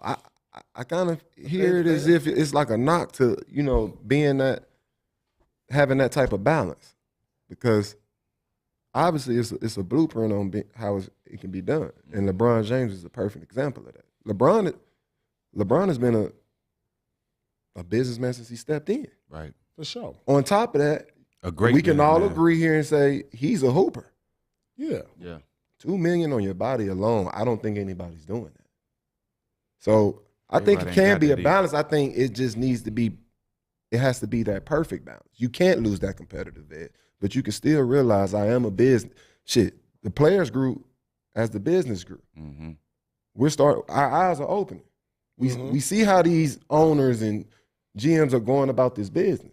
So we should have that same approach. Not saying we can lose that competitive edge, but we can find that same balance. Because at the end of the day, we clocking in at work. Yeah. Yeah. And in the first opportunity they find an employee that can do better, younger, more potential, whatever the case may be, they're on to the next. Yeah. So you got to take advantage of this moment. Business. Take advantage of this moment. They allow us to do that now. I'm all for the balance. Yes, you are a brand, but don't lose that competitive edge, because that's what fuels your brand. They allow you to be a brand now. When we was playing, they were still pushing back.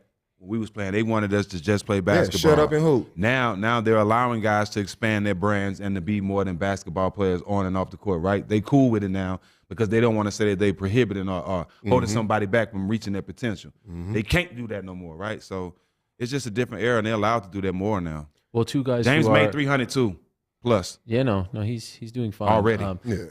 Two guys who are competitive and who are brands are Tank Davis and Ryan Garcia. Yep. We're going to wrap talking about those guys, but before we transition fully back to boxing, can I go down the line as of right this second? Who is your pick to win it all?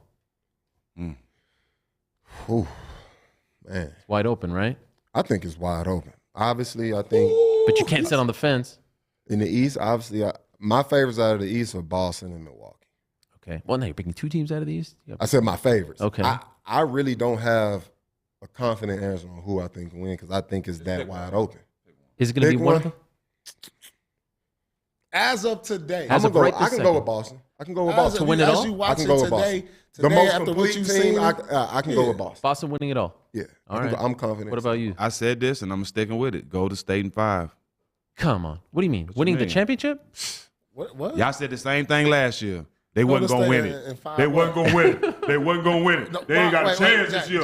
Jack. Steph ain't the same. Steph, Clay been hurt. Are you being All biased that. now? No, this is what everybody was saying. Clay hurt. They'll never win it again. Clay is the same. They win it. I'm loyal. No other team in the league that I played for that I gave buckets to ain't show me no love. The Warriors show me love. That's family. All right, I'm fine. So staying you are being loyal. biased. I'm not no All right, hood all hopping right. ass motherfucker. I'm staying home. All right. They a different team this year. In 5.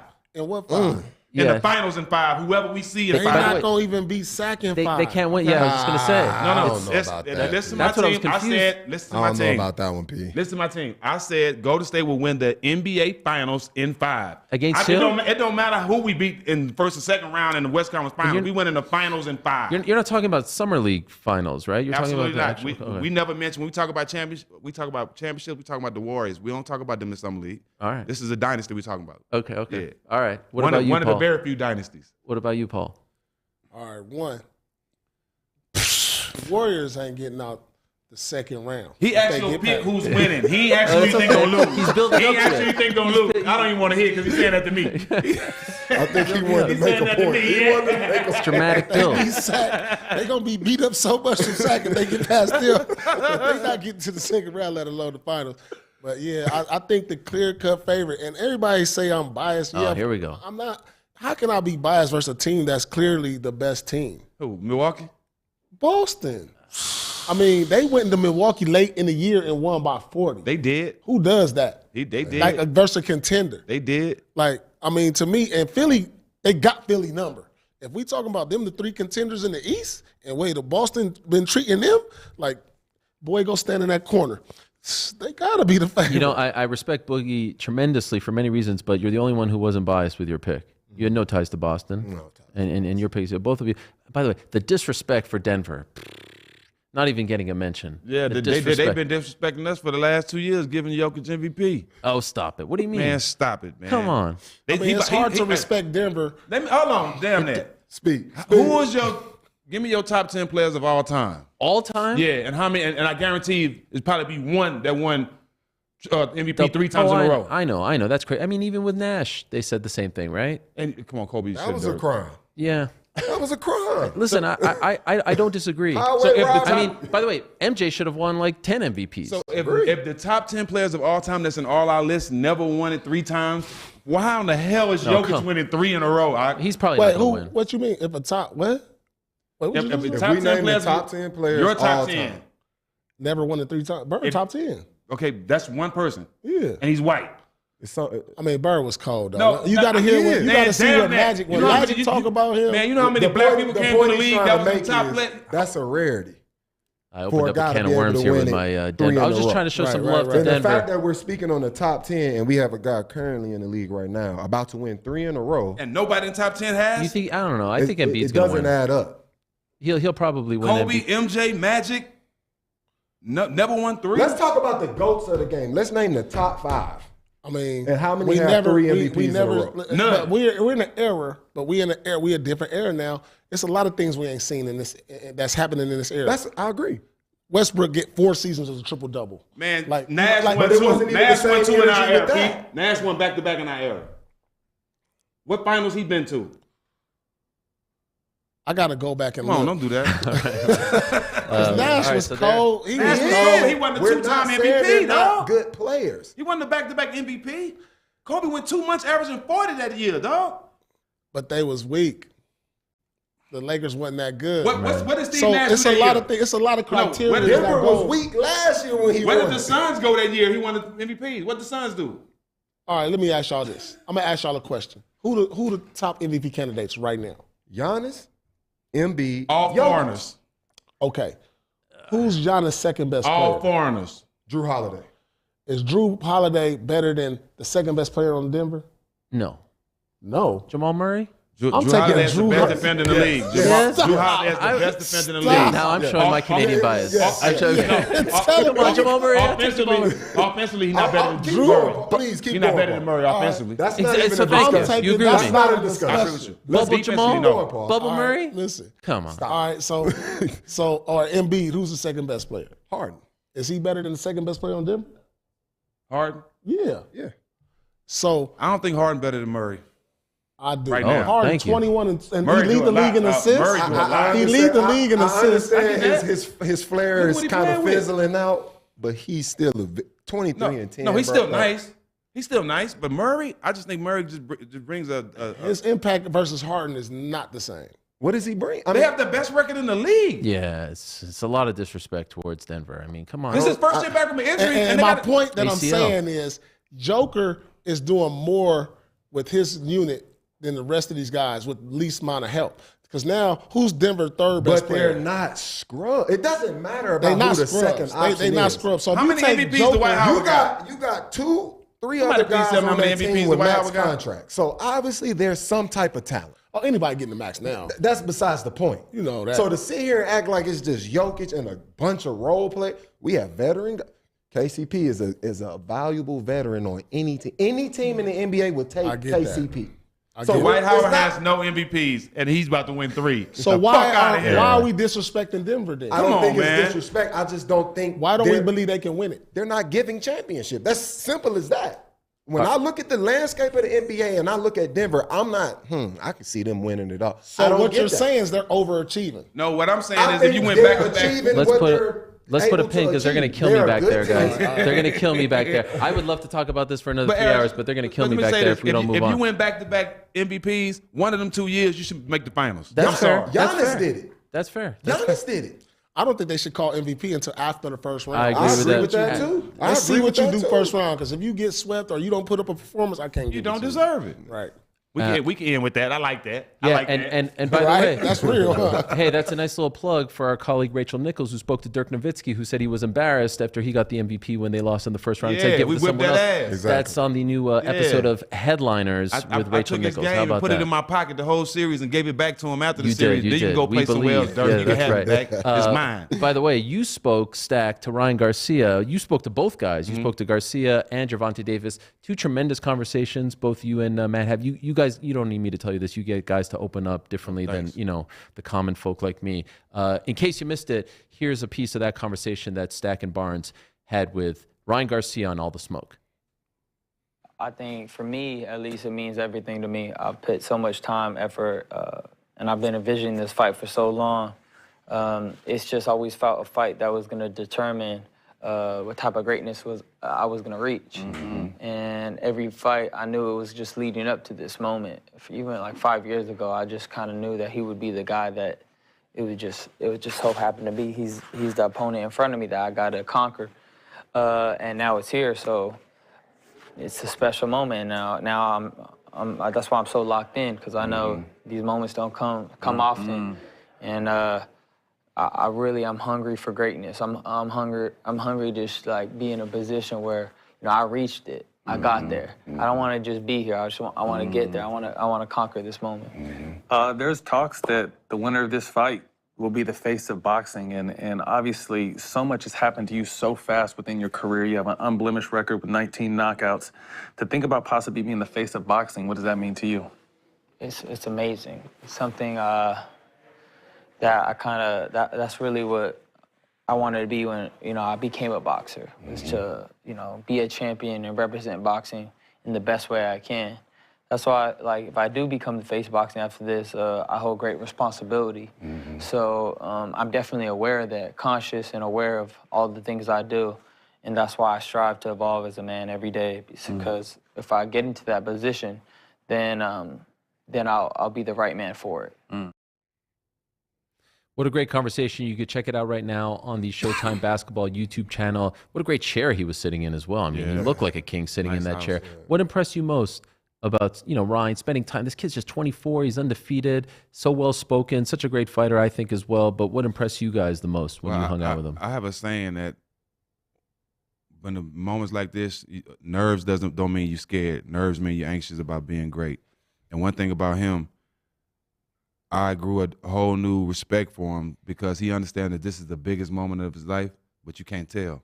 You know, he's trying to stay at an even keel. You know, he want to be stuck in the moment as far as not the crowd, not all the people that's calling for tickets, not all the people saying what he's going to be after. He's stuck in the moment of what he has to do to be great in this moment. You know, and he knows what's at stake. And I like the kid because he taught a lot. He talked a lot about the mental aspect of it, how you need to be mentally focused, how you need to, you know. So I was definitely impressed with him, man, and I'm happy that this kid is getting his opportunity because he deserves it, and he's definitely focused and ready for it. Earlier, before you joined us, I think OG Burnt was getting revved up. We had Andre Ward, so I got the guys' take on the fight. But how about you, Paul? How excited are you for this? I mean, this is great for boxing. I'm an avid boxing fan, and you want to see these matchups. We don't get enough of these, you know. And a lot of times you see these two fighters like this in their prime not seeing each other until they're 38. They're older.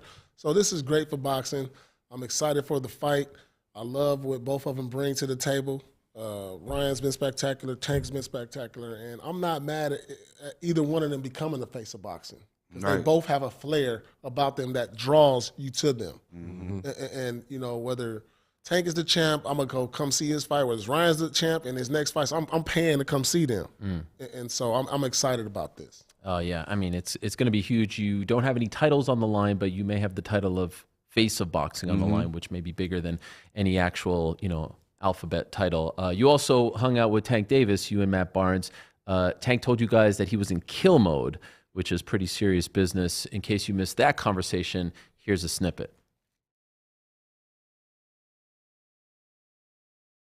He got a different face on. I could tell he's in kill mode. I could tell. Just, I want to say just probably more focused, like more like, I think my focus probably a little bit more stronger than, because I know what I'm up against. You know what I mean? You know how, like, there ain't time to play. You know what I mean? It's straight to it. That's why today that I was trying to get, like, straight to the point. You know what I mean? As athletes, we understand that. Yeah, for real. Like, when you know you got something, like, a big task in front of you, you don't really want to play with it because you don't want to have that, like, at the end of the day, like, I know I could have did better. Right, no doubt. You know what I mean? You know you could have did better. None of this matters. The fight matters. Yeah, exactly. For sure.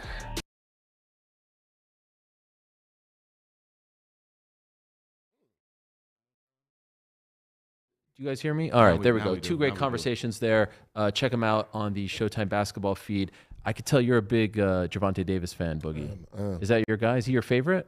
I'm actually a Ryan Garcia fan as well. Okay. But, what I take from this is it's two guys that obviously have a lot of respect for each other. They obviously know these are probably one of the biggest opponents each other has ever faced. So I like the approach from both. And at the end of the day, I think what Paul said earlier, this is great for the sport of boxing. Obviously, you know, the conversation is who will be the face of boxing.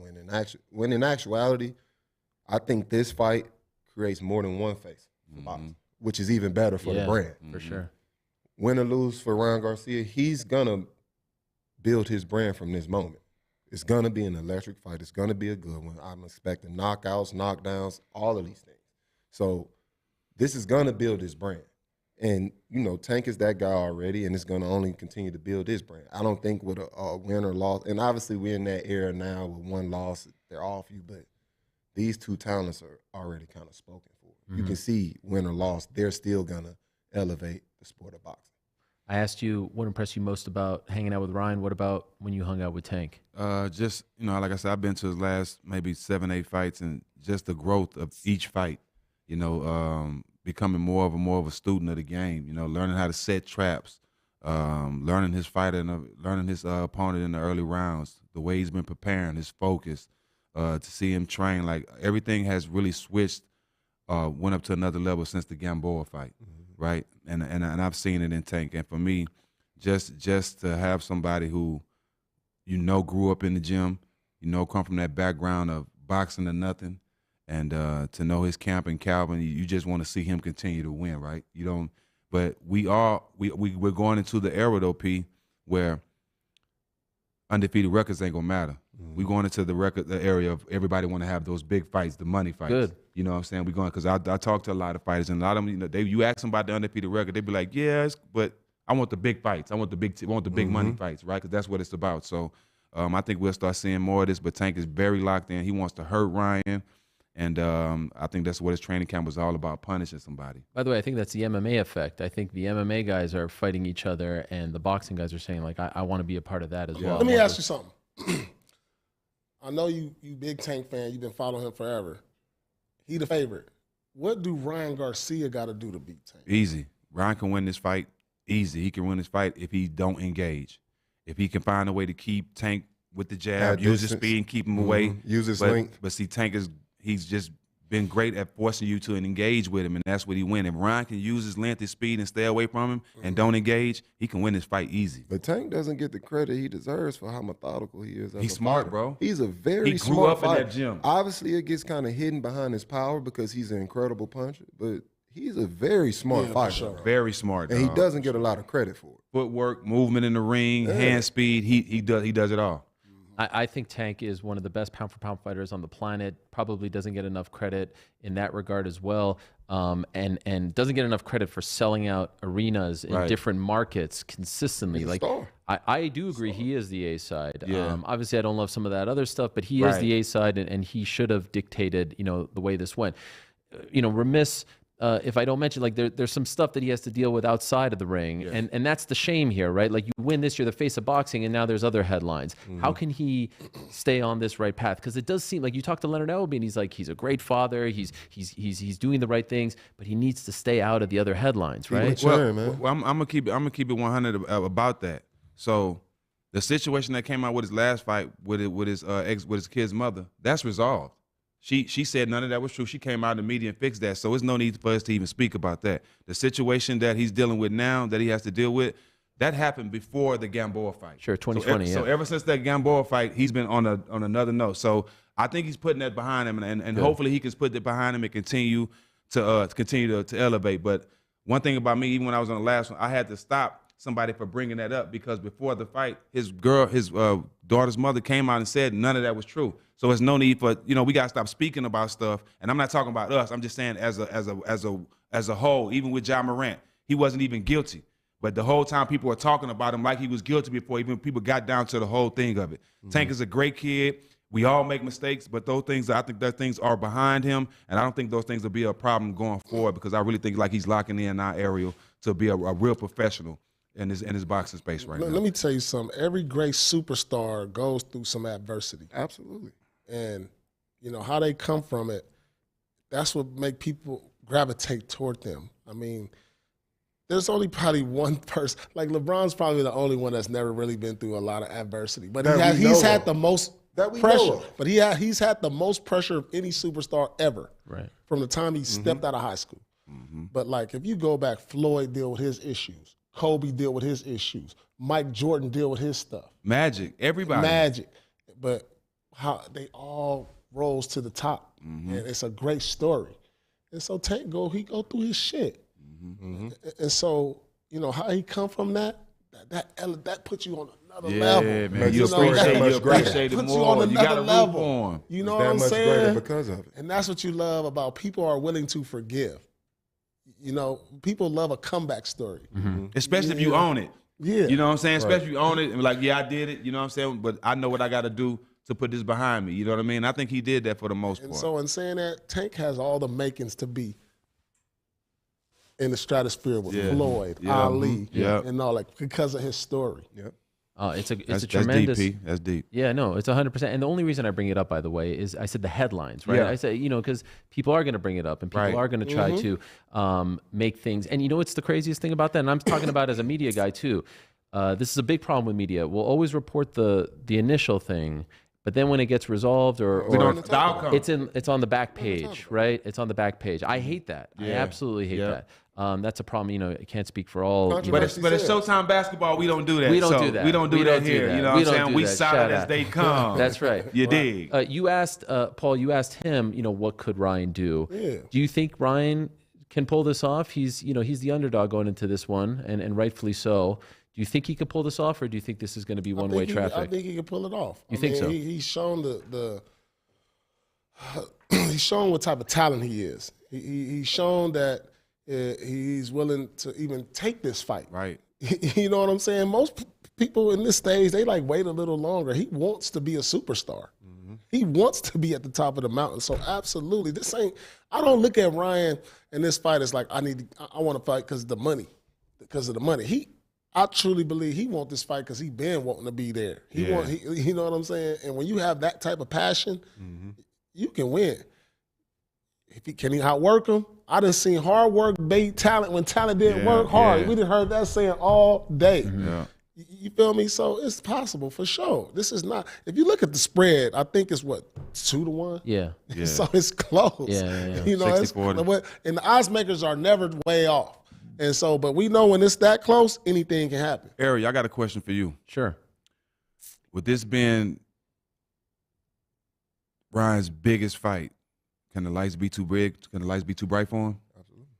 I thought maybe initially, but I have to say, as you said earlier, he's been handling himself really well, right? Like, I think he's getting the better of Tank in the press. I thought Tank won the first press conference if we're going to score them like fights 10-9. Because honestly, he big leagued them, right? Oh, man, we talking about the winning of the press conference. This is good. I like this. It's a real thing. It's a real thing. I agree. The mind games. He's getting a haircut as this guy's sitting up on the dais with his hands in his pockets. Making him wait. He made him wait 30 minutes. Yeah, he did. No, he did. Ryan, I didn't see that. No, Tank did. Made Ryan wait 90 minutes. Because he was getting a haircut. Because he was getting a haircut. Tank was getting a haircut. He went right there? Yeah, in his hotel. He got a haircut. Yes. Which, listen, I think that's an alpha male move. I thought he won that exchange. Now, the next day, Ryan said, I'm not showing up until he's in the venue at the one in L.A. So I thought that was a smart move on Ryan's part. And I thought he was good with the little trash talk and all that stuff. And then yesterday, I thought Ryan got the best of him. But now, Tank was doing his thing. He brought out the money and all that stuff. Like, if anything, that was a 10-10 yesterday,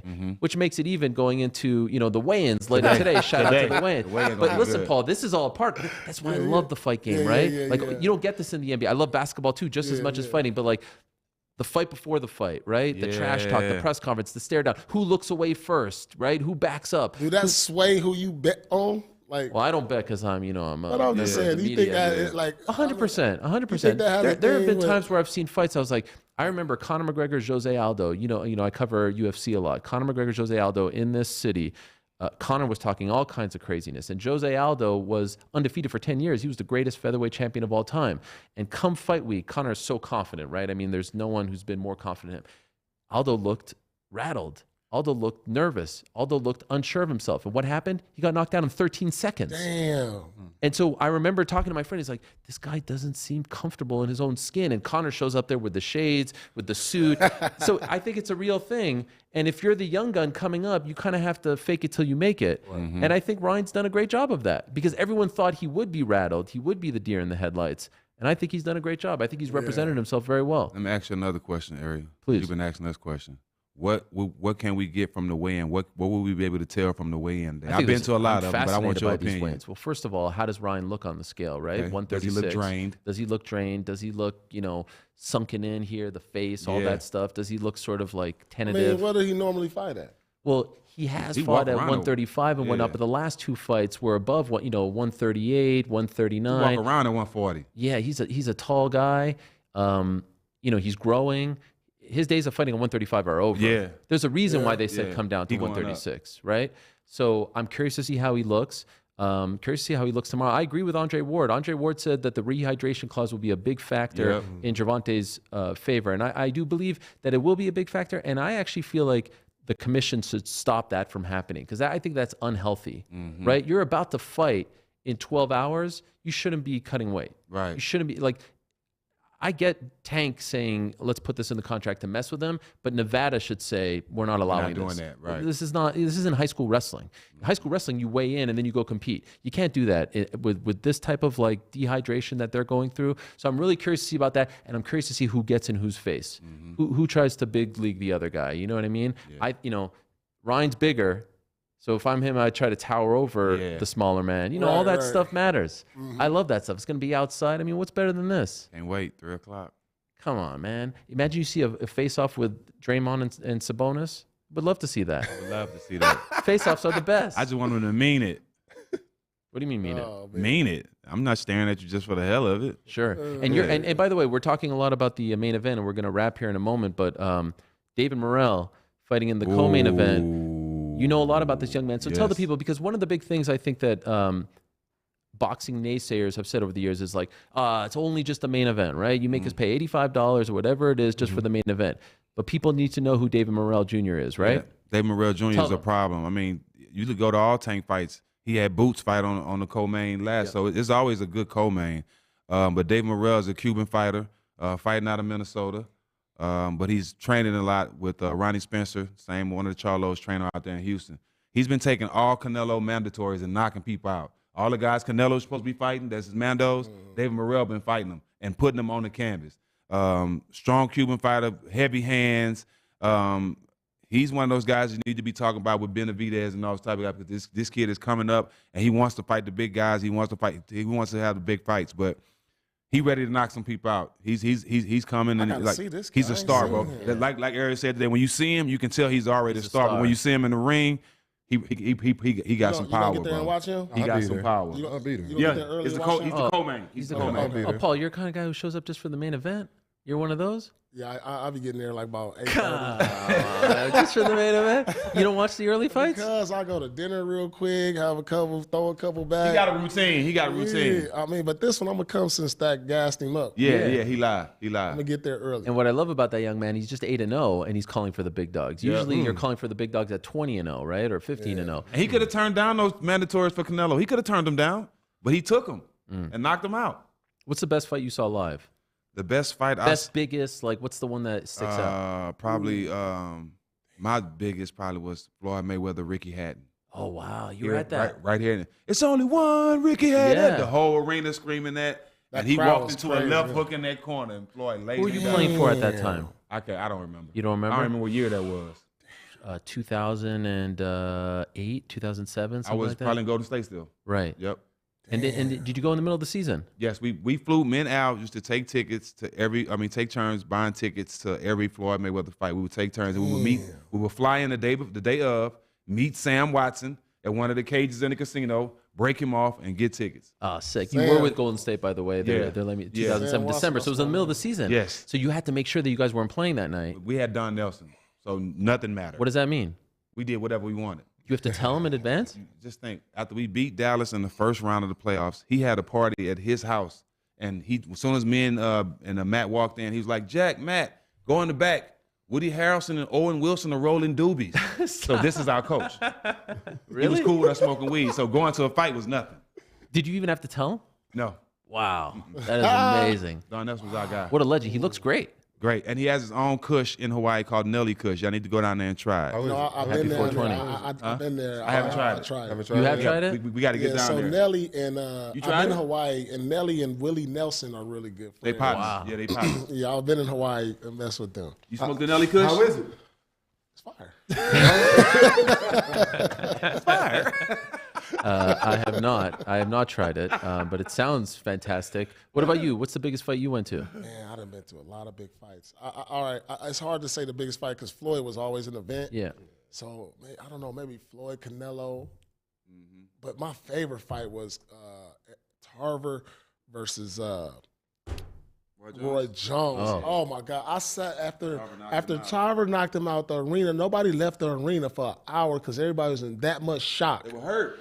Like the arena was quiet, and everybody just like couldn't believe. It was like the ghost of God came down, and everybody just froze like for an hour after he That was beat. shocking. It was the most shocking play. I was in the building like, I can't believe what I saw because Roy Jones we thought was unbeatable. Yeah. Like Tyson. I cried when Tyson You know, got I was knocked out. like, damn, but to actually really be there, Yeah, it's a different and see feeling. it, you like this, you seeing your favorite on the canvas, like Not Roy. not, dog. I was like, it hurt me. It really hurt. I felt it. I felt like I got It's knocked always out. that one. It's always that one person though, because Man. nobody was more confident at fighting Roy than Tarver.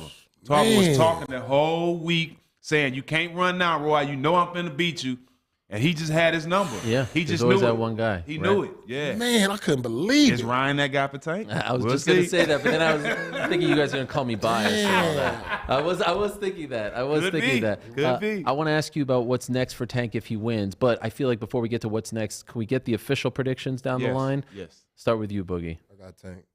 How? Tank by knockout. Early? Late? I'm gonna say 6 or 7. Okay, interesting.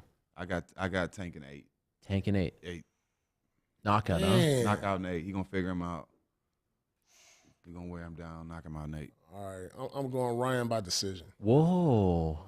But listen, you got to know. This is just what he does. What? he might not even really in his heart feel that way. He gonna go against the grain. No, I love the. That's just what he do. Listen, we all cut from the same. We underdogs. No I'm question. pulling for the underdog. Exactly. That's what I'm saying. I knew what P was finna say. I love it. I'm I pulling love for it, the but underdog, though. According to my sources, Paul, were you not with KG yesterday and picked Tank?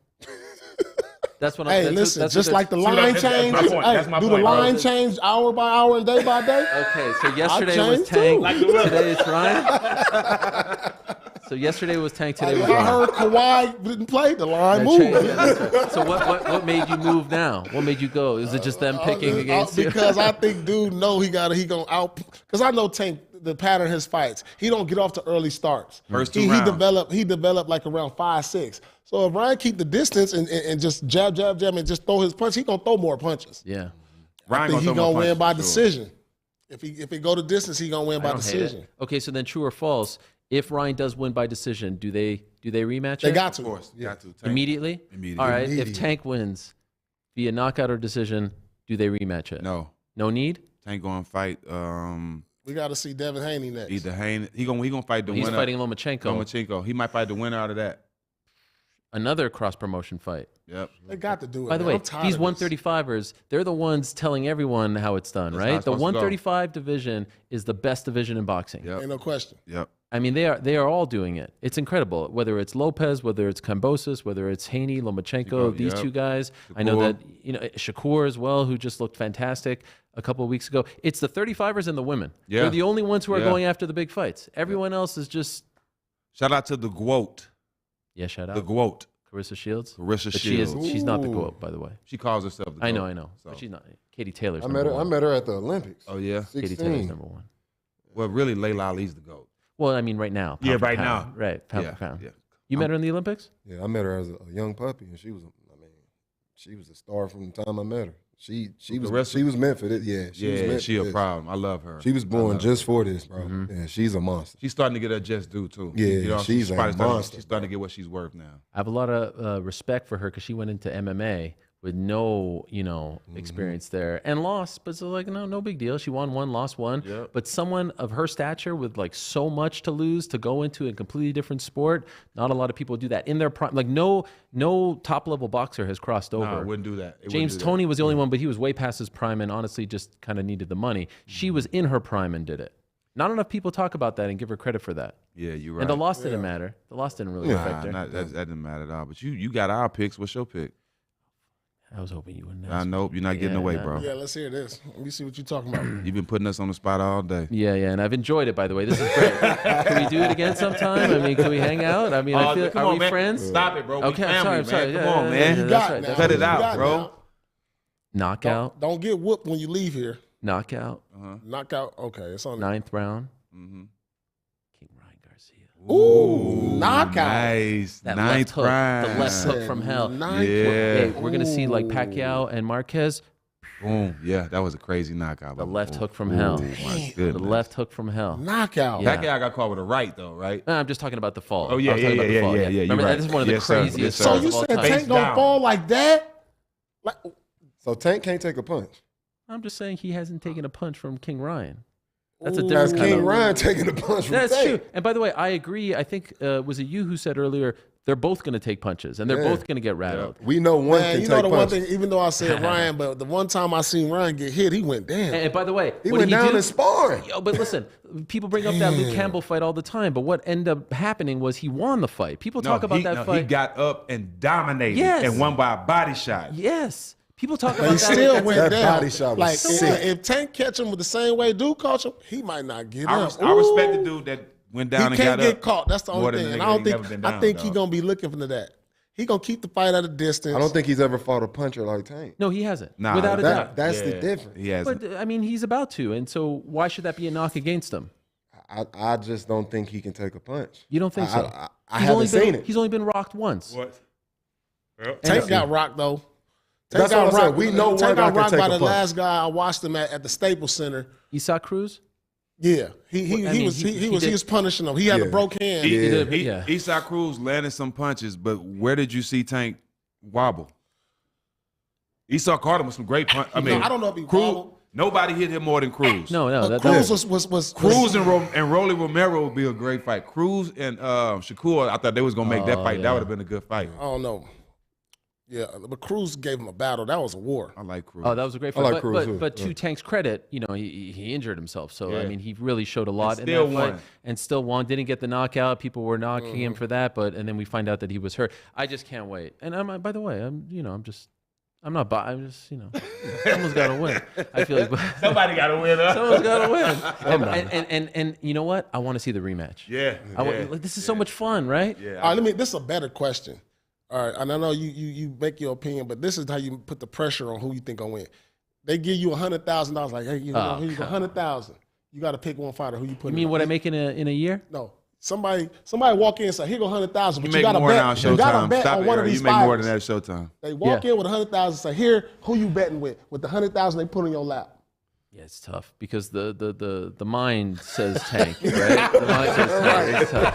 But you know what? See how that Hey, but changes? by the way, that 100,000 turns into 200,000 if I bet on Mr. Ryan Garcia. So I'm going with Ryan. I'm going with Ryan. All right. If I ain't trying to win some money, It's that's going to go that's to a smart 250. bet. That's your money, huh? Yeah, but listen, Ryan did the interview with me yesterday. Tank didn't, so I got he showed up. Tank did. I got to show love to the guy who showed up. But I think Tank might talk to us later today, so don't tell him that I said that. If possible, don't let him know because I don't want that smoke. Right. You know what I'm saying? I don't want any of that Nobody smoke. want that smoke. Oh man, this was so much fun. I hope you guys enjoyed this as much as I did. This was incredible stuff, right? We had Andre Ward hanging out Yes, earlier. sir. How good was he? Showtime basketball, man. One of the GOATs. I just wanted to shut up and let him talk for an hour and just teach me about life and adversity and overcoming things. I mean, that was incredible. So again, June 2nd on Showtime, the Son of God, Book of Ward coming out, documentary on the incredible life and times of one Andre Ward. Tomorrow night on pay-per-view, it's Ryan Garcia against Tank Davis. Excuse me,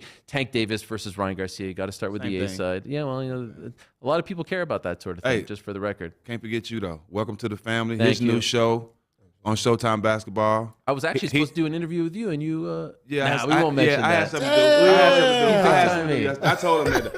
Nobody didn't. I told him no. Hey, but you know what? Can I get something off my chest? Yes. In closing, Yes. I worked with Stack when we were at a different company, a different network. It was OKC against Golden State on a Saturday night. Shout out to Cassidy Hubbard and Kendrick Perkins was there as well. Yep. And it was a Saturday night game, and it was my first time doing anything basketball related. I grew up a basketball fan, my favorite sport. And I'm nervous. I'm with Stack. I'm with all these guys. And they told us, I have to get this off my chest. I've been holding on to this since 2019, Stack. We had to do a trivia segment. Do you remember this? No.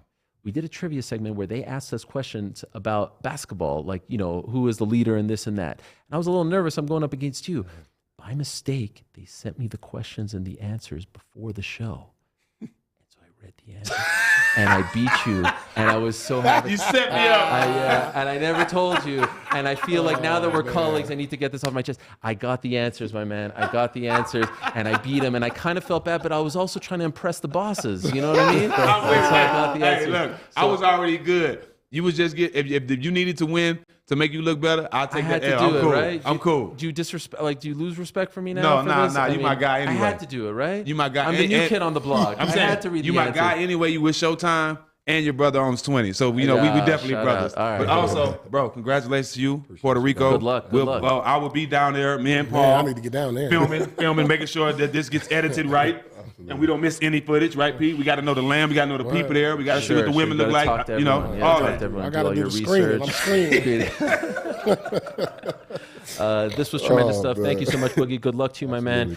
Stack, tremendous stuff. Check out all the smoke. And also check out what you're doing with KG. You're doing tremendous stuff as well. Certified. Yeah, certified. Shout out to KG as well. All the guys are going to be here at the fight on Saturday at T-Mobile. Once again, it's Tank Davis against Ryan Garcia. Thank you for watching. Appreciate you guys. Appreciate the support very much. Enjoy the fights on Saturday night. Gervonta Tank Davis. King Ryan Garcia. The flash, the hand speed. Two undefeated stars. Two journeys. One mega fight to make history. It doesn't get any better than this. Gervonta Davis versus Ryan Garcia, Saturday, April 22nd, live on pay-per-view.